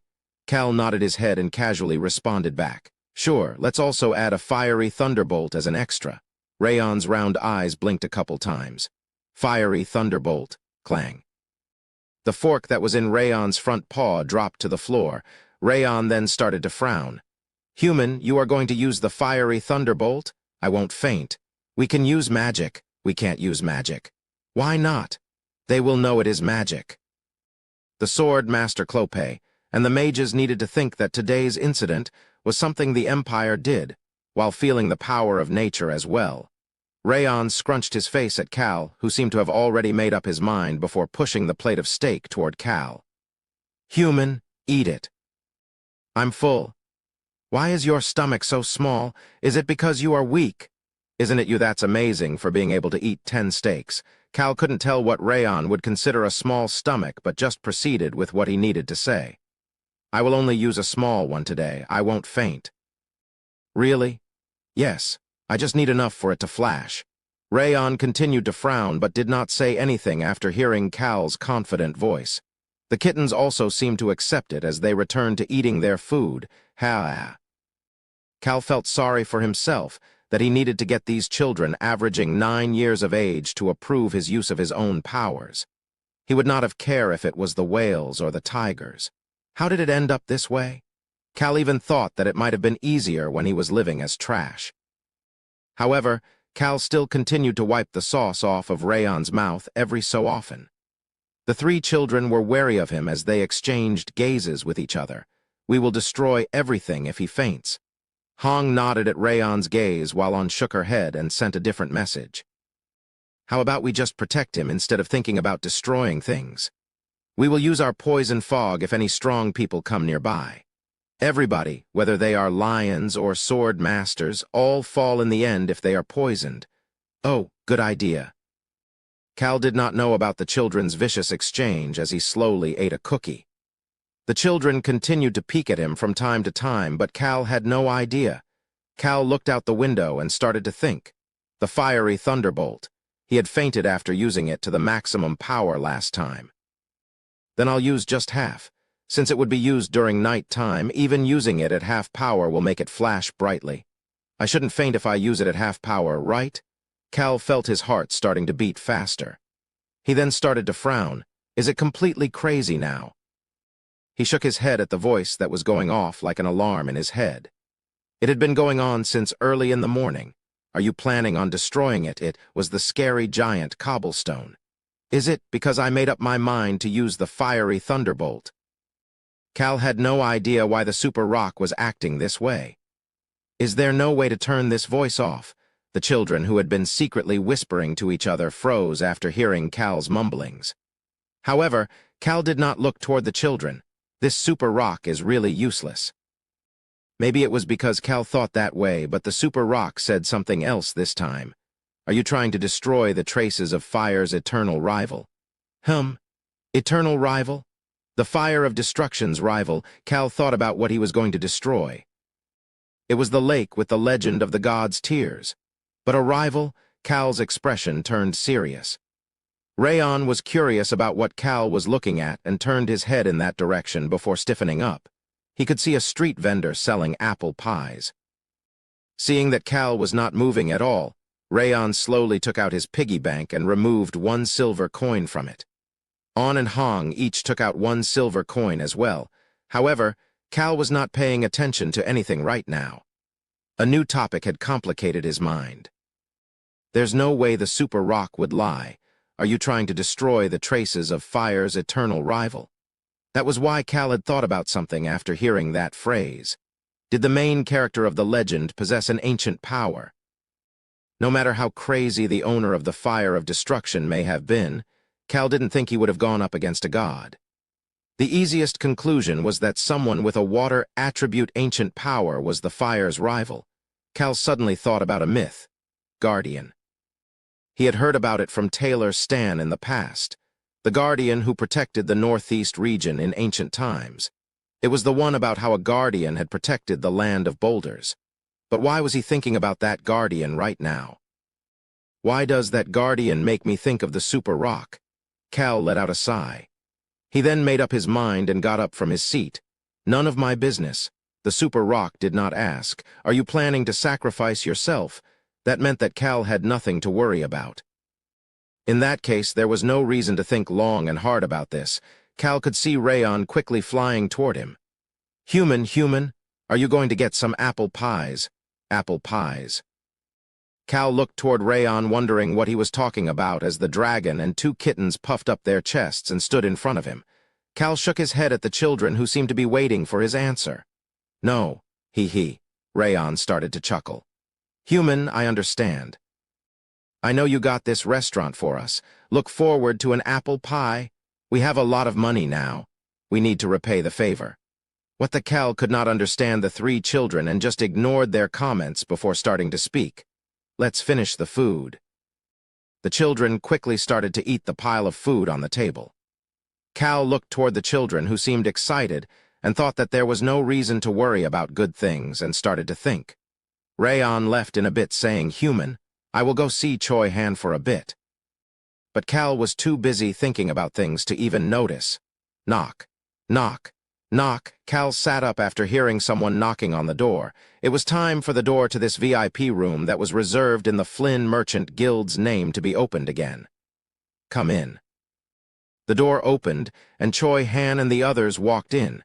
Cal turned his head and looked out the window to see the plaza becoming dyed red from the sunset. Looks like it is time. Cal stood up from his seat. The street vendors in the plaza were slowly closing shop as the soldiers started to clear the ground. A large wooden pillar appeared at the center of the plaza. Calnim, do they dance while burning that pillar? Yes. The moment they light the wooden pillar on fire, people will start playing instruments they brought with them or start to sing and dance until midnight. Once it becomes the next day, they will pour water to put out the fire to signal the end of the celebration. Boom. Boom, boom. The wooden pillar was lit on fire with the sound of drums. It will be a night that burns like a fire. Someone's shout echoed in the plaza, and the people in the plaza started to cheer. Boom, boom. Boom, boom, boom.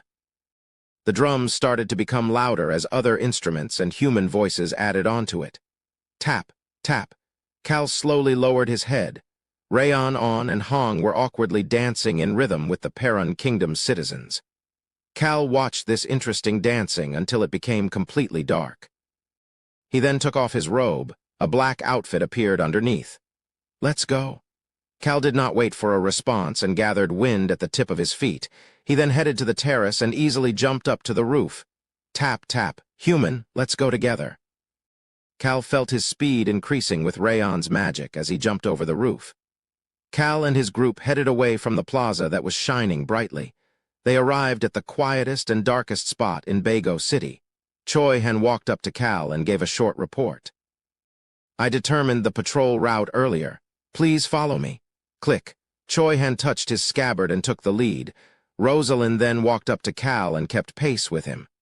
There were no magic devices by the lake. Based on what I read in the library, Perun does not have many mages and are weak in magic. Cal's group had not gone out just to play throughout the day. Rosalind added on with confidence. There is no need to worry about magic.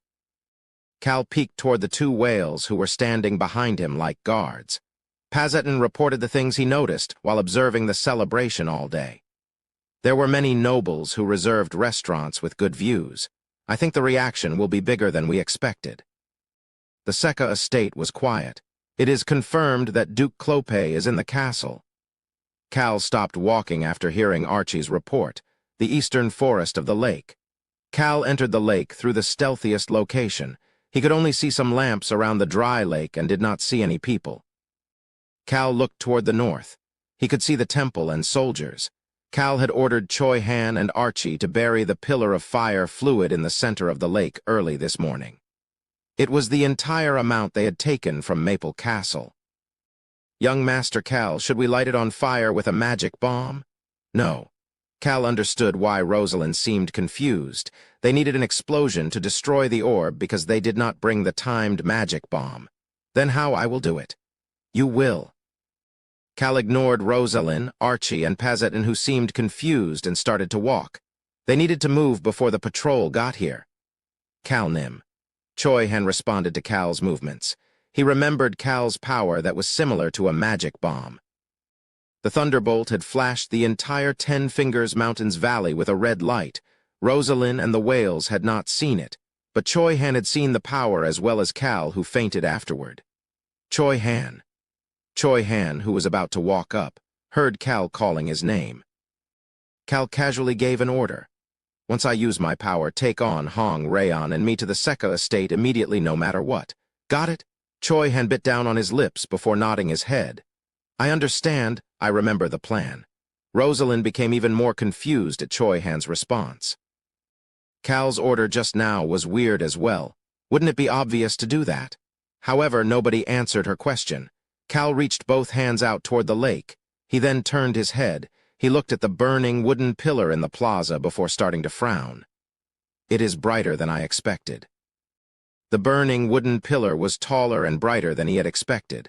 A small thunderbolt may not be visible from the plaza. Oh well. Cal decided to use a bit more power than originally planned. Just enough so that he would not faint. Then Choi Han will carry me to the Seka estate. Cal didn't think much of it as he gathered the fire of destruction to the tip of his hands. You are destroying it in the end.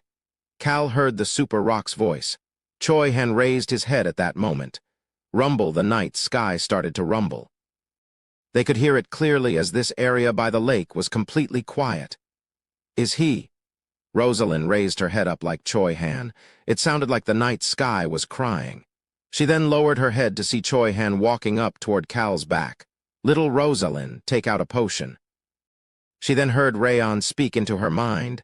I will create a shield.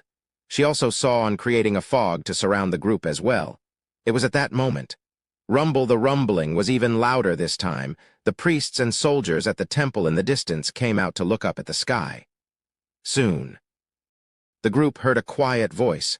This was one of the few times Rayon spoke while remaining invisible.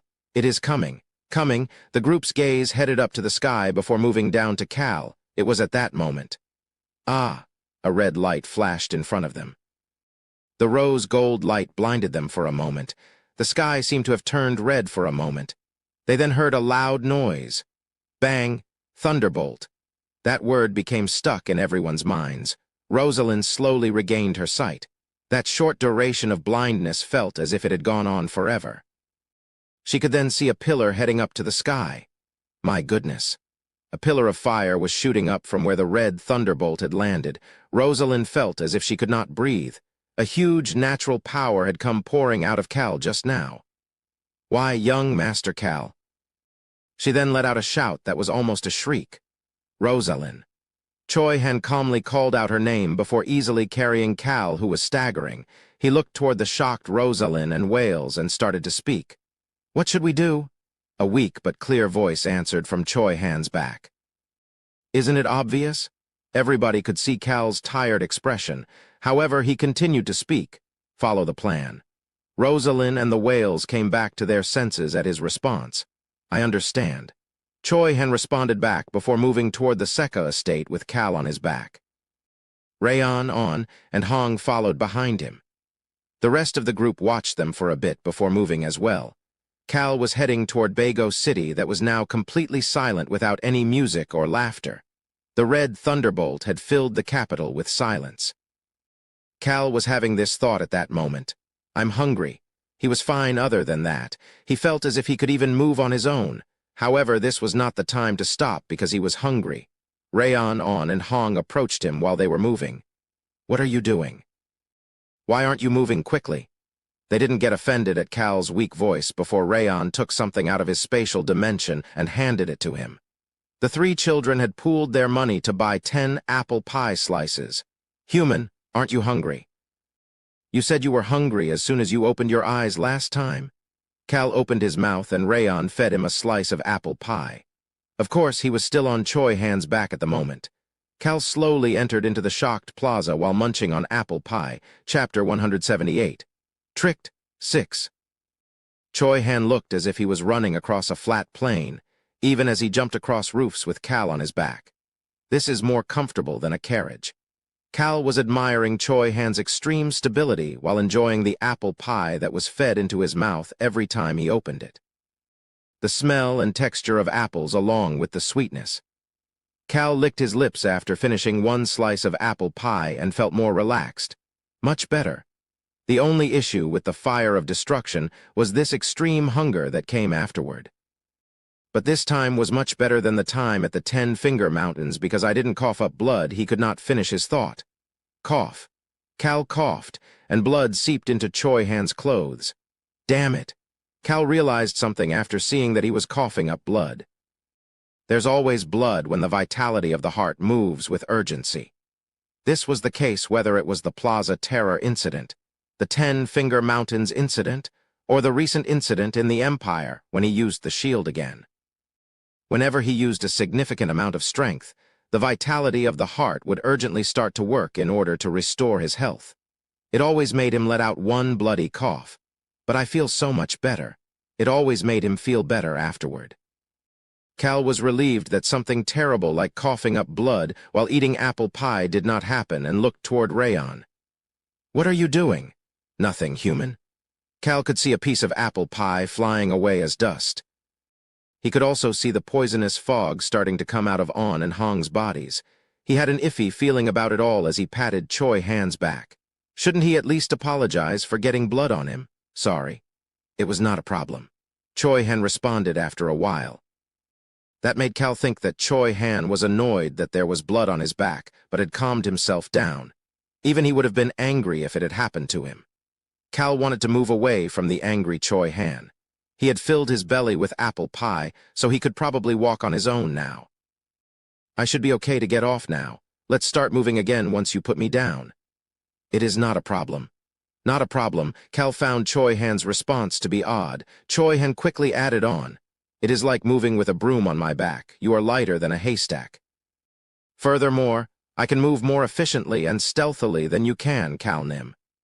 Did he just compare me to a broom and a haystack? Cal knew that Choi Han was speaking honestly, but he couldn't help but feel upset. Rayon shoved another piece of apple pie toward him at that moment and started to speak. Listen to Choi Han, weak human. But Rayon shoved the apple pie in Cal's mouth when he opened his mouth to speak. Cal looked toward Rayon with shock, but the black dragon had a determined look on his face. Human, I don't care what you have to say. Listen to our will this time.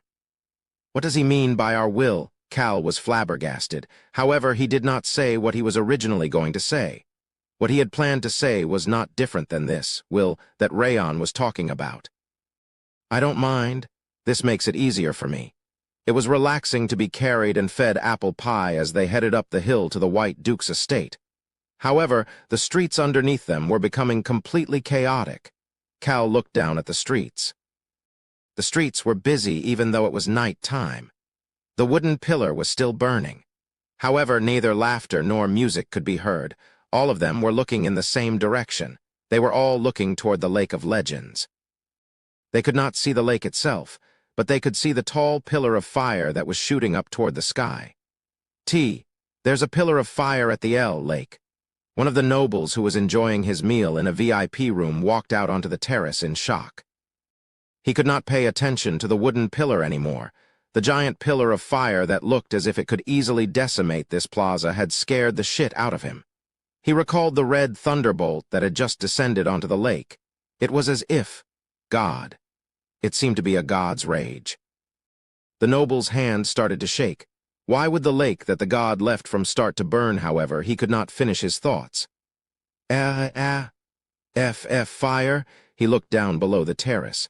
The people who had been shocked by this unexpected event finally started to react.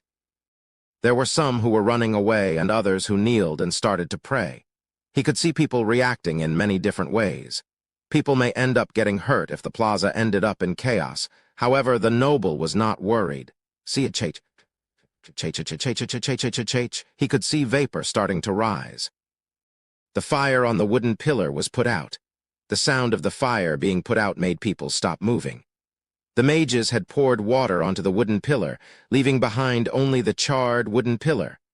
At that moment, a loud voice that was amplified with magic echoed throughout the plaza. Fire can be put out. The noble turned his head to the side. He had heard some information earlier in the day.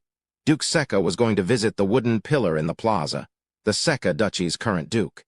He was standing on a terrace and speaking to the crowd down in the plaza. The citizens could finally see the duke. The current duke, Rock Sekka, was still known as the guardian knight to the people. Rock started to speak with a firm expression. This is the Perun Kingdom. Fire cannot defeat our Perun Kingdom. The Perun Kingdom was located in the coldest part of the continent. That fact actually did not have much to do with putting out the fire. In fact, the fact that it was dry made it more susceptible to fires. However, people started to calm down after hearing the guardian knight speak. Fire cannot win against water. Duke Rock pointed to the wooden pillar. Everybody listen to the knights. The fire will soon be put out. The soldiers and knights who had been stationed at the plaza, as well as the Sekka Estates knights that Duke Rock had brought with him, quickly headed into the plaza and settled the chaos. Cal started to speak while watching all of this as they moved past the plaza. I'm relieved. He really meant it. He was a bit shocked as well. I didn't know that the current Duke would come to the plaza. He knew that there would be a noble to calm the crowd in the plaza. However, he never expected it to be the Duke himself. This makes it quite interesting. Rayon, who had been looking at Cal almost obsessively, started to ask, "Human, why are you smiling like that again?" Rayon's comment made Choi Han flinch. It was because he could imagine how Cal was smiling by simply listening to Rayon's question, but Cal just ignored that reaction. He had no choice because of the Duke's proclamation. He had said it in front of the crowd as if it was the truth. The fire will soon be put out. Soon? The Duke was speaking nonsense. The pillar of fire would not go out no matter what they do. They will only think about the Empire's alchemy after a few days. They should know about the pillar of fire that the Empire used on Maple Castle since they are in an alliance. In the end, the Duke will not be able to keep his promise to the people.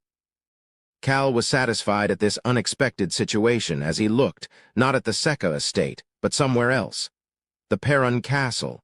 That was where Guardian Knight Clope was currently located. He was not the only one who had his sights on the castle.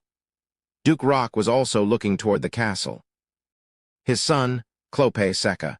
He believed that his son would be heading toward the lake with his people. He was confident that his son would take care of this problem. The main gates of the castle opened as if it was responding to the Duke's trust. Screech, the large gate, opened as knights on horseback appeared from within the castle. There was a knight holding a white flag in the front with Guardian Knight Clope behind him. "Let's go." Clope gave the short order before quickly heading toward the Lake of God's Tears. He had been taking care of business in the castle before taking a short break while looking toward the brightly lit plaza. However, a red thunderbolt suddenly shot down to the ground, and the lake started to burn. This was not good for Clope, who was planning on moving south as soon as spring arrived. His heart was beating fast even though he looked calm on the surface. What was going on? He could see his white hair fluttering in the wind. That made him recall the events of the other day even more. The white-haired priest he had met a few days ago. The words that the priest had said were dominating his mind. The magical priest who had disappeared into thin air.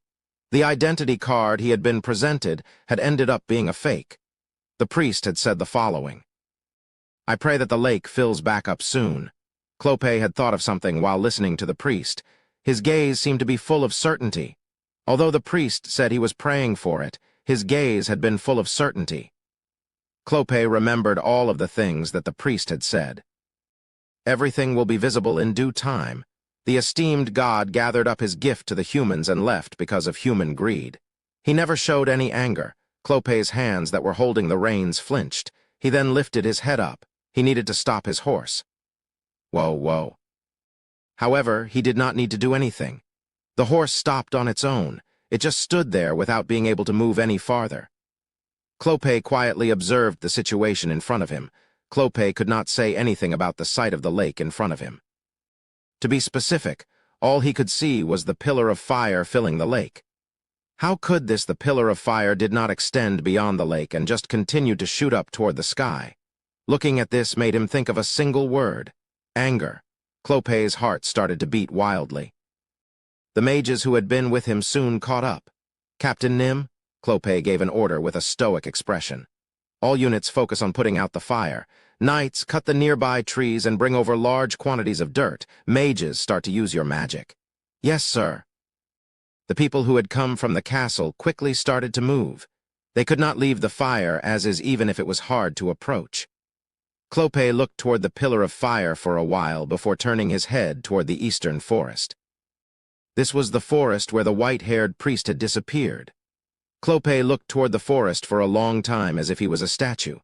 However, Cal, who had pretended to be the white-haired priest, stopped acting like a sloth and got off from Choi Han's back. He then started to stretch a bit before sighing and responding to the vicious gazes focused on him. "I told you I'm okay. I will guard you. I will protect you. I'm going to surround the enemies with poison. I'm going to cover their sights with fog." Cal shook his head at all of their comments before looking toward the white building of the Sekka estate. The white building was not dark. Lights were on throughout the building, but that was good. It would be harder to find something in the dark. "Rayon." "What is it, human?" Turn on and Hong invisible. All right, Rayon on and Hong quickly disappeared. Cal took out a mask. Choi Han put on his mask as well before sighing and suggesting to Cal. Cal Nim. What is it? How about we make better outfits for next time? You mean the arm uniform? Yes, Cal Nim. But I don't want to. Choi Han flinched at Cal's response. Cal was smiling like a villain. Choi Han? Yes, Cal Nim. Think about it from Arm's point of view. Wouldn't you get angrier at people who are wearing a shabby version of the uniform that people would clearly notice wasn't the real thing while messing around as them than at people with a perfect uniform messing around? I see. Cal was leaving the outfits looking shabby on purpose. That was bound to make Arm even more irritated. Choi Han remained silent for a few seconds before adding on. I am amazed by your deep thought process. This is nothing. Cal casually responded to Choi Han's comment and looked down at his hands. Swoosh, the wind was pointing toward a single direction. Cal used the sound of the wind to head down. Cal, who had been on top of the Seka Estate's main building, headed toward an odd direction. Cal Nim, why are you heading that way? Choi Han followed with a confused expression. They were moving away from the lit area. Cal was heading toward the corner of the estate, the original building that made the first Duke become known as a simple person, a small abandoned field. That was what Cal could see. He was feeling the wind heading toward that field as he started to smile brightly underneath the mask. Human, you're smiling right now, aren't you? I know what you are thinking. It is exciting. Rayon accurately guessed Cal's smile like a ghost. Cal started to move with light steps in order to find a divine item. Of course, he did have a question. If the main character of the legend of the God's Tears was a human with an ancient power, what would the divine item be? The Super Rock chimed in at that moment. Are you trying to sacrifice yourself? Cal stopped smiling. He suddenly felt the chills instead. Chapter 179. I did pick it up, but, however, the voice of the Super Rock disappeared as soon as he landed on the field. Isn't this a field? This is the right place. Cal responded to the invisible Hong's question as he approached the quietest spot in the estate. There are no magic devices. It was possible because Rayon had already informed him in advance. The Guardian Knight household of Seka. Cal naturally had gathered all of the information he could gather about the household. That was why he knew about this spot. He could immediately tell that this was the field that he had learned about.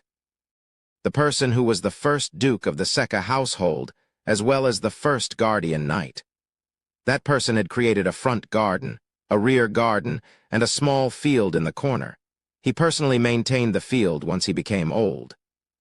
He grew all sorts of vegetables, fertilizing them, watering them, and repelling insects in order to keep them healthy. The way he looked after the small field looked so simple and modest that it became another way to describe the man's demeanor. That was why the family used this field even after the man's death. However, the number of people personally using this field went down as the years passed by and, in the end, it now remained just a part of history, being maintained to look neat but not used for anything else. But the fact that they would keep this useless field around for the sake of history and maintain it for so long was still a praiseworthy action. This is nice. That was why Cal just walked through the field and commented on its decent condition. Human, are we digging? He ignored Rayon's question. Swoosh instead, he focused on the sound of the wind. Cal looked around. He could see the rear garden as well as the buildings of the estate that were brightly lit but calm, unlike the chaotic plaza. Of course, the people inside probably could not sleep. He could also see the field. Finally, he could see a small shed next to the field. It was a small and old shed. This must be it. Cal started to smile. He quickly headed toward the shed.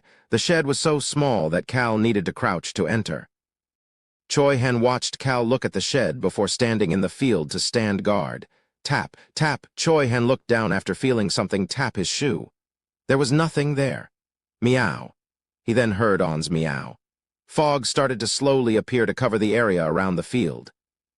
Choi Han reached his hand out toward this invisible and reliable ally and Ainz climbed up his arm to sit down on his shoulder.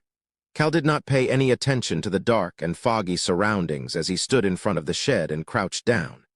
He saw a rusty door. He tried to pull on the door with all of his strength. Screech, screech, It did not move at all. It seemed to be too rusted to move. Meow. He heard Rayon's sigh and Hong's meow of disbelief. Cal ignored it and let go of the door. Rayon, I got it, our weak human. I don't even need to use magic on this. My front paw is enough. Cal couldn't help but think about Rayon's comment. You can open doors with those short paws of yours. Apparently he could.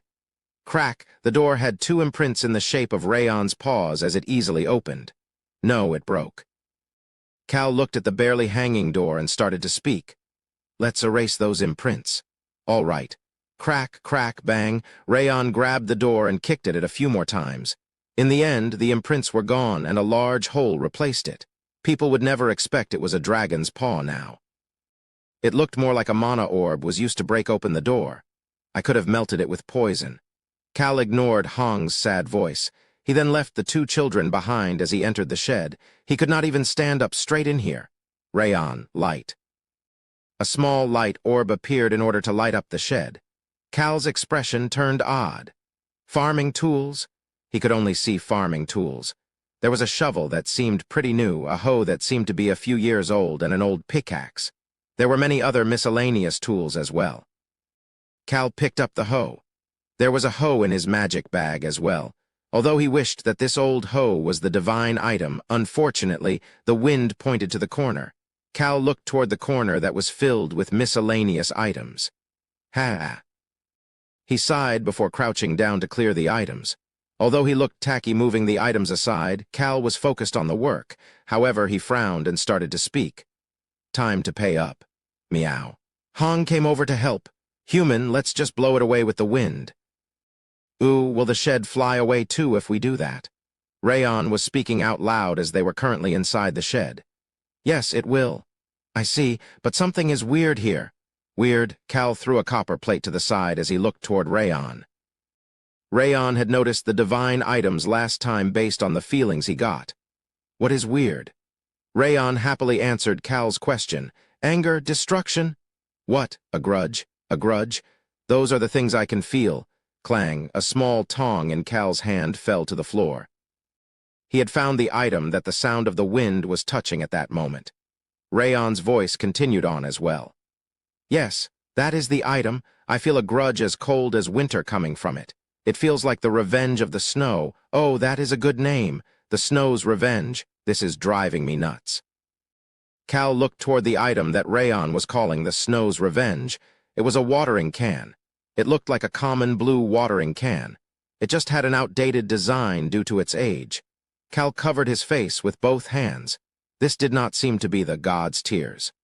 One anger and grudge. Sounds more like God's rage than God's tears. Huh, Cal lowered his hands from his face. There was no reason for the entire legend to be true. Perhaps.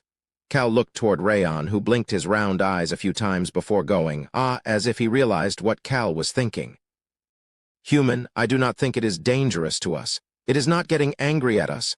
Cal immediately picked the watering can up after hearing Rayon's comment. He then inspected it thoroughly. There was nothing on the outside, the bottom, nor the top. Nothing at all. He did not see any writing. Was I wrong? Cal recalled the God of Death's book. He had expected something to be written on this watering can as well. Of course, there were divine items like the sun god's divine item that Cal could not see anything. Click. Cal opened the lid of the watering can with disappointment. There was nothing inside of it as well. Is there nothing here? He sighed before closing the lid. He then opened it back and flipped the lid around. Ha ha ha, Cal started to laugh. There was a very faint line of text underneath the lid. It almost looked to be a lace pattern decoration. Cal pointed to the words and asked Rayon a question. Can you enlarge it with magic? Of course I can do it. I am great and mighty. Rayon looked at the words on the lid and started to speak. They are words. Read it. Cal immediately ordered Rayon, who slowly started to read. The same thing repeats over and over. It seems to be here at least 100 times. Cal was curious about the contents of the tiny text that was hidden in the shape of a pattern. Rayon's voice echoed inside the small shed. Life ends with nothing. The water will eventually overflow, even if you build a dam.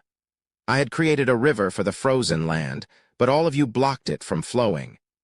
Cal had realized that he had something wrong from the beginning.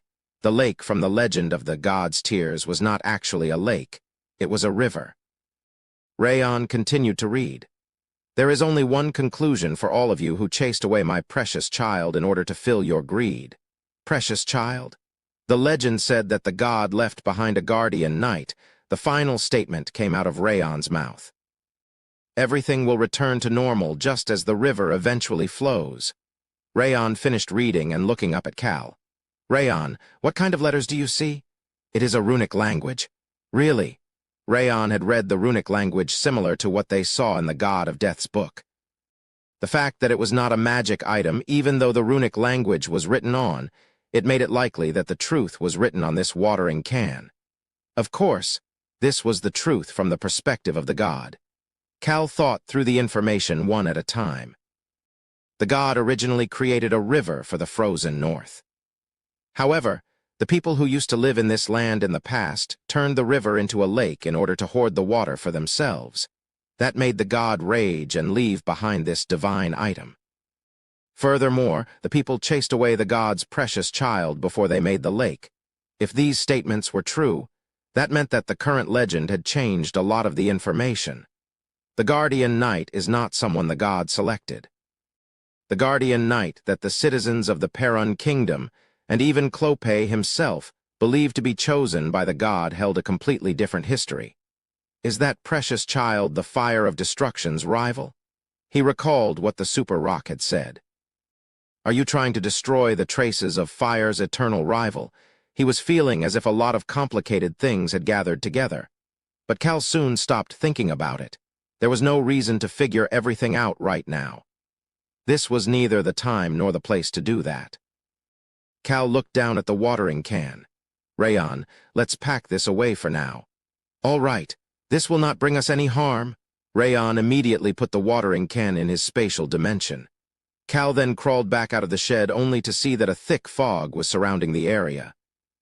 Cal raised his head and saw that Choi Han had walked over to him. He asked a question. Is it almost time? Yes, Cal Nim, I think they will be here soon. Cal gave an order to On and Hong. Let's get started. Meow, the fog around the field started to spread out. The fog was completely white. It was full of poison that would make people lose their sense of direction. This poisonous fog surrounded Cal and the field that they were in. However, the fog did not touch Cal at all. It just surrounded him in order to protect him. Human, are we going to arm now? Are we taking their stuff? Not yet. Cal shook his head at Rayon's question. He then fixed his answer after hearing Choi Han's voice. They seemed to have arrived. Choi Han looked toward the main gate. He felt a strong presence that was making itself known as it approached the door. They're here. Is it time now? Yes. Let's go say hello to Arm. Choi Han flinched at Cal's phrasing. However, Cal asked Rayon to use flight magic in a relaxed demeanor. His body that was surrounded by the poisonous fog slowly started to float up. It was at that moment. Bang, bang. Loud banging noises echoed throughout the Seka estate, making the entire area become rowdy. Cal could see what was going on once he landed on the roof. Ha ha ha ha, how weak.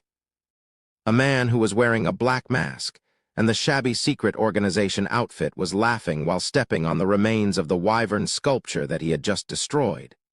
The killer whale Archie had destroyed those ugly sculptures with his bare hands. Archie had been given this order by Cal earlier in the day. Do it however you want. Archie swung his fists toward the knights that were running toward him. Bang! The last wyvern, the symbol of the guardian knight, was destroyed. Archie was able to do as he pleased for the first time in a long time. Wow, is this a wyvern or a fly? How cute!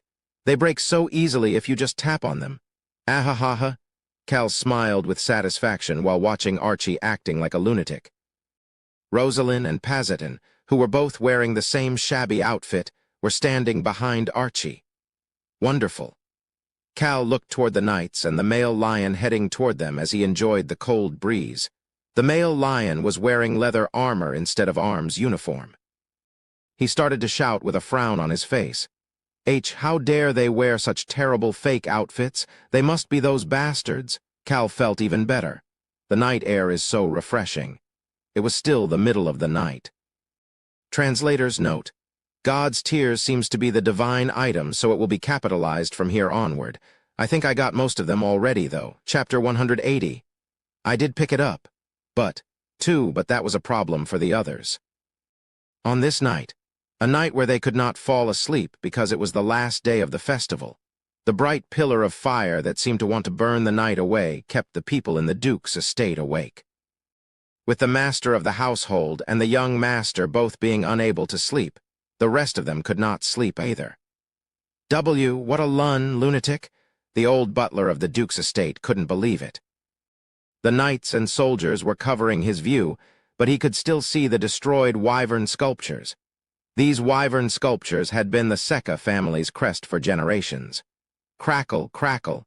Such historic sculptures were being turned into dust, all because of a single person. Agu, it just breaks apart when I put my hand on it. A lunatic wearing a black outfit was laughing while crunching up the pieces of a sculpture into dust. That person was naturally Archie. Wow, how entertaining. It feels great stepping all over it. Step, step. The pieces of the sculptures continued to break apart every time Archie stomped on them. Archie felt great while doing this. He could see it in their eyes that he was getting on their nerves. For Archie, who had behaved himself for the past few years because of Whale King Schickler's orders, this felt as if he had been freed. Human, that killer whale looks like a total bastard. Amazing. Cal agreed with Rayon's comments. Archie looked like a total bastard. One of the Duke's knights started to shout. He didn't seem to be the captain, but he could be the vice-captain. Who are you guys? Are you trying to call forth the wrath of the heavens and the earth? HMPH. Archie snorted at them. He then confidently started to shout. We are the secret organization? He then started to chuckle. The knight could not take action even though he was angered. The Duke was on his way back while Guardian Knight Clope and the captain were at the lake. He had already sent a messenger to inform both of them. As the vice-captain, he had the power of authority right now. However, he could not make a move. This person was strong enough to destroy a large wyvern sculpture with a single punch. Furthermore, there were no traces of mana or aura in his punches at all. That meant that it was just his physical strength. He also felt a strong aura of mana from the other masked person standing behind this one. Of course, the other person was Rosalind, but the vice-captain, who had no way of knowing this, could only remain in place. He then peeked toward the side. There was a man with golden hair that looked like a lion's mane. The others just knew of him as the Duke's guest, however. The vice-captain knew of this man's true identity. He was the Lion King's second son. The vice-captain looked toward the strong man in order to try to get a sense of what was going on. He heard the Lion King's second son start to speak with disdain. They must be those famous lunatics. Are these intruders famous? The vice-captain's expression turned serious. The Lion King's second son did not know of the vice-captain's thoughts as he started to shout. You bastards know who you are saying that shit to? Edrich, the male lion, shouted in anger toward Archie, Rosalind, and Pazetin. However, he was amused on the inside. I didn't expect to see those famous punks here. That shabby secret organization uniform. The magic spearmen and Tamor had suffered in their hands. The battle between the whales and the mermaids. The attack on the elf village in the 10-Finger Mountains. These bastards had ruined both of those incidents. The organization had already reported these bastards to the upline. These bastards who gave them more work when Arm was already busy investigating what the Empire was plotting was quite the headache. They are strong. The lion Edrich noticed that the enemies were at least as strong as him, if not stronger, just as the magic spearman had described. However, he could not curl up in fear. He was the grand and majestic heir to the Lion King throne. Who the hell are you? Reveal your true identities. The lion that had come across these enemies with formidable strengths and asked for their true identities. Cal raised his hand at that moment.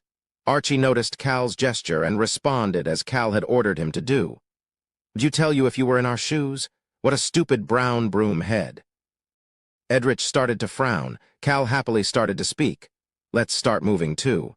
Cal's body slowly started to turn invisible. He turned around as Edrich started to speak. "How dare you look at my beautiful golden mane and call it such trash? What the?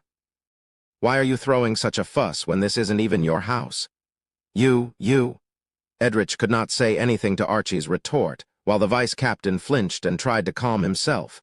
Cal praised Archie's ability to argue as he started to speak to Choi Han. "You see how Archie is doing it.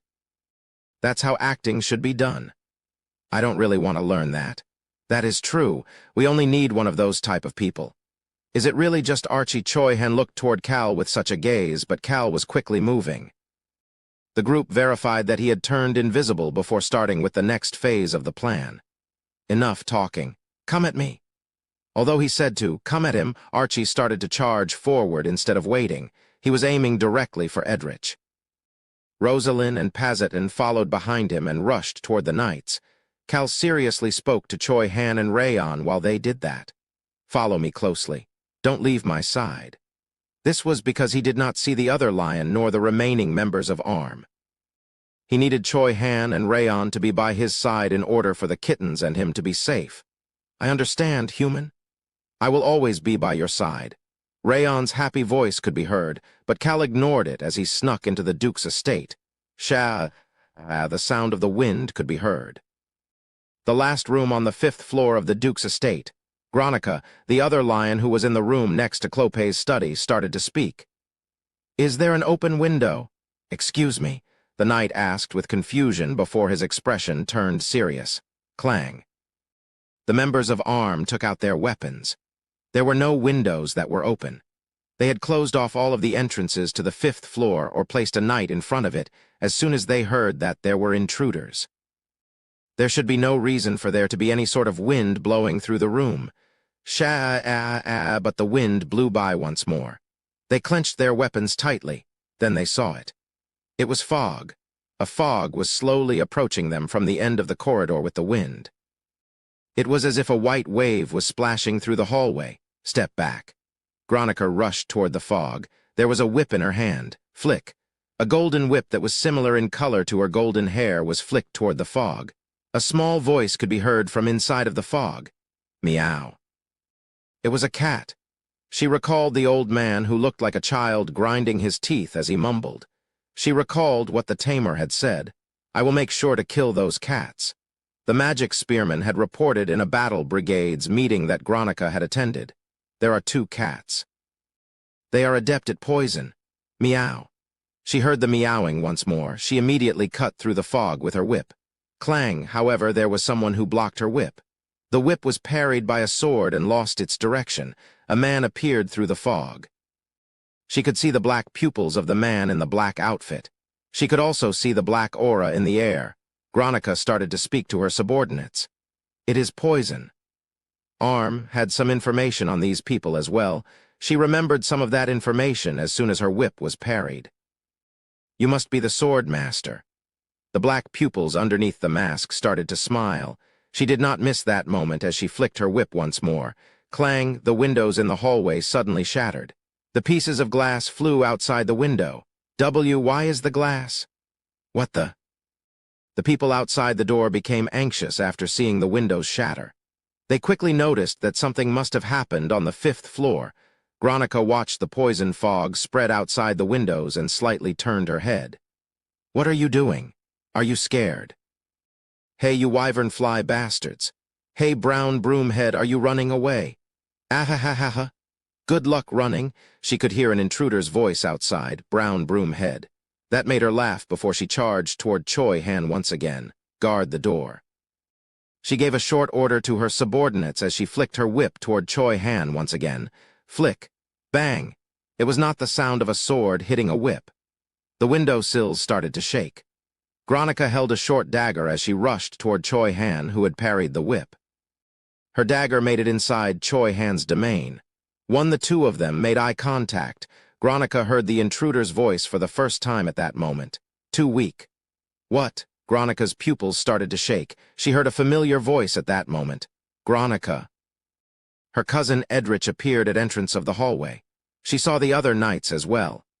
Edrich, who seemed to have been punched in the face and looked ugly, urgently joined the battle. They're all here. Cal was watching all of this from the entrance of the hallway while remaining invisible. Human, when will we do it? He could hear Rayon's excited voice. As expected, this dragon had not forgotten about his desire to get revenge on Arm. Cal slowly started to gather the sound of the wind under his feet. Son of a bitch, who the hell are you? Just what the hell? Edrich threw a punch toward Choi Han while sounding both angry and upset. That made Gronica attack in coordination. Top and bottom. The two of them worked together so naturally, it was as if they had planned the attack in advance. However, their opponent was Choi Han. Pat. Pat. The fist and whip were both easily blocked. However, the two people did not stop. Gronica's dagger aimed for Choi Han's shoulder while Edrich's foot aimed for Choi Han's knee. The agile and stealthy attacks were hard to see with the naked eye. A foreign voice started to speak at that moment. Break it? Gronica flinched. Who had happened before she could even finish her thought? It sounded like a sudden downpour. She looked around the area. The fog was roaring in the hallway again. This time it was a red fog that was slowly starting to grow in size. Where are you looking? The sudden voice made Gronica change the direction of her dagger. Clang, her dagger clashed against Choi Han's hand that was covered in aura. Ugh, Edrich, the masked man caught Edrich by the neck. Why you dare to do that to this future king? Let Ugh go. Edrich started to flail. Gronica was about to save Edrich, who was a tool for power in her family, before she stopped suddenly. The sound did not stop. It was coming. Something was coming. It was the moment she felt that and turned her head. This was indeed the case. There was one more person, the owner of the foreign voice. The person who was surrounded in fog charged forward in a straight line. A strong gust of wind was with him as well. The fog and the poison seeped into the wind. White, red, blue, and black. Many different types of poisonous fogs roared together. It's going to explode. That was what Gronica was thinking. She then heard the man holding Edrich's neck start to speak again. I'll let him go. Edrich was thrown forward. Dodge, the wind exploded at the same time. Bang, the large poison fog whirlwind covered the members of Arm. The force broke the window sills and blew them out of the hallway. There were even cracks forming on the walls. Ugh! Edrich rammed right into the whirlwind. Although he had a decent resistance to poison, the whirlwind was strong as well. His body fell to the ground. Boom, however, he seemed fine as he quickly got back up. Ugh! Harem my sight! The knights and other members of Arm were shouting after being poisoned, but the lions did not care. They immediately headed toward the room at the end of the hallway. Click! They heard the sound of a door opening at that moment. Uo, Uo! The knight who had been stationed in front of the door was paralyzed due to poison. Ah! Gronica let out a sigh. Choi Han was blocking her and Edrich from advancing forward. She could see the man who opened the door behind Choi Han. The fog disappeared, and the invisibility was lifted as the man slowly appeared, starting from his feet. The man's eyes behind the mask were smiling toward the lions. Screech Cal casually entered the room as soon as the door opened. Click. The door closed and Choi Han's sword blocked the lions from chasing after Cal. You'll have to get through me first. Choi Han cheerfully spoke as he put his aura onto his sword. It meant that he would be fighting properly from now onward. Meow, meow. They then heard the cats meow again as the fog reappeared in the hallway. Cal's anxiety had nothing to do with what was going on outside. Human. This is weird. Rayon was also anxious. A small box was currently in Cal's hands. It was the box that the lions were trying to protect, the same item that they were trying to secretly pass off to the Guardian Knight household. Cal didn't know what to do after seeing what was inside of the box. It was a crown. But that was not the problem. Human, I feel your power in it. You know, the one that makes you seem as strong as my front paw every so often. I feel the same power. Human, have they stolen something from you before? They are terrible people. It was a white crown. Cal started to speak. Rayon, isn't this crown familiar? Rayon was silent for a moment before shouting in shock. He subconsciously removed his invisibility and shouted out loud. The Black Swamp. Yes, the dragon corpse in the Black Swamp. This white crown had been on top of that corpse's skull. Cal had earned the dominating aura, the ancient power that was great for scamming, the moment he touched that crown. A different voice that was not the super rock started to speak in Cal's mind at that moment. It was a familiar voice, but one that he had not heard for a while. Cal recalled what that voice had said. "Do you know what the easiest way to take away your enemy's breath is? Fear is the answer. Use it well. Sometimes even bluffing can save your life." Mew-ha-ha-ha-ha-ha. It was the voice of the former owner of the dominating aura. That voice had spoken for the first time in a long time. That crown likes dragon blood. It then became silent. The super rock was silent as well. Cal looked toward Rayon.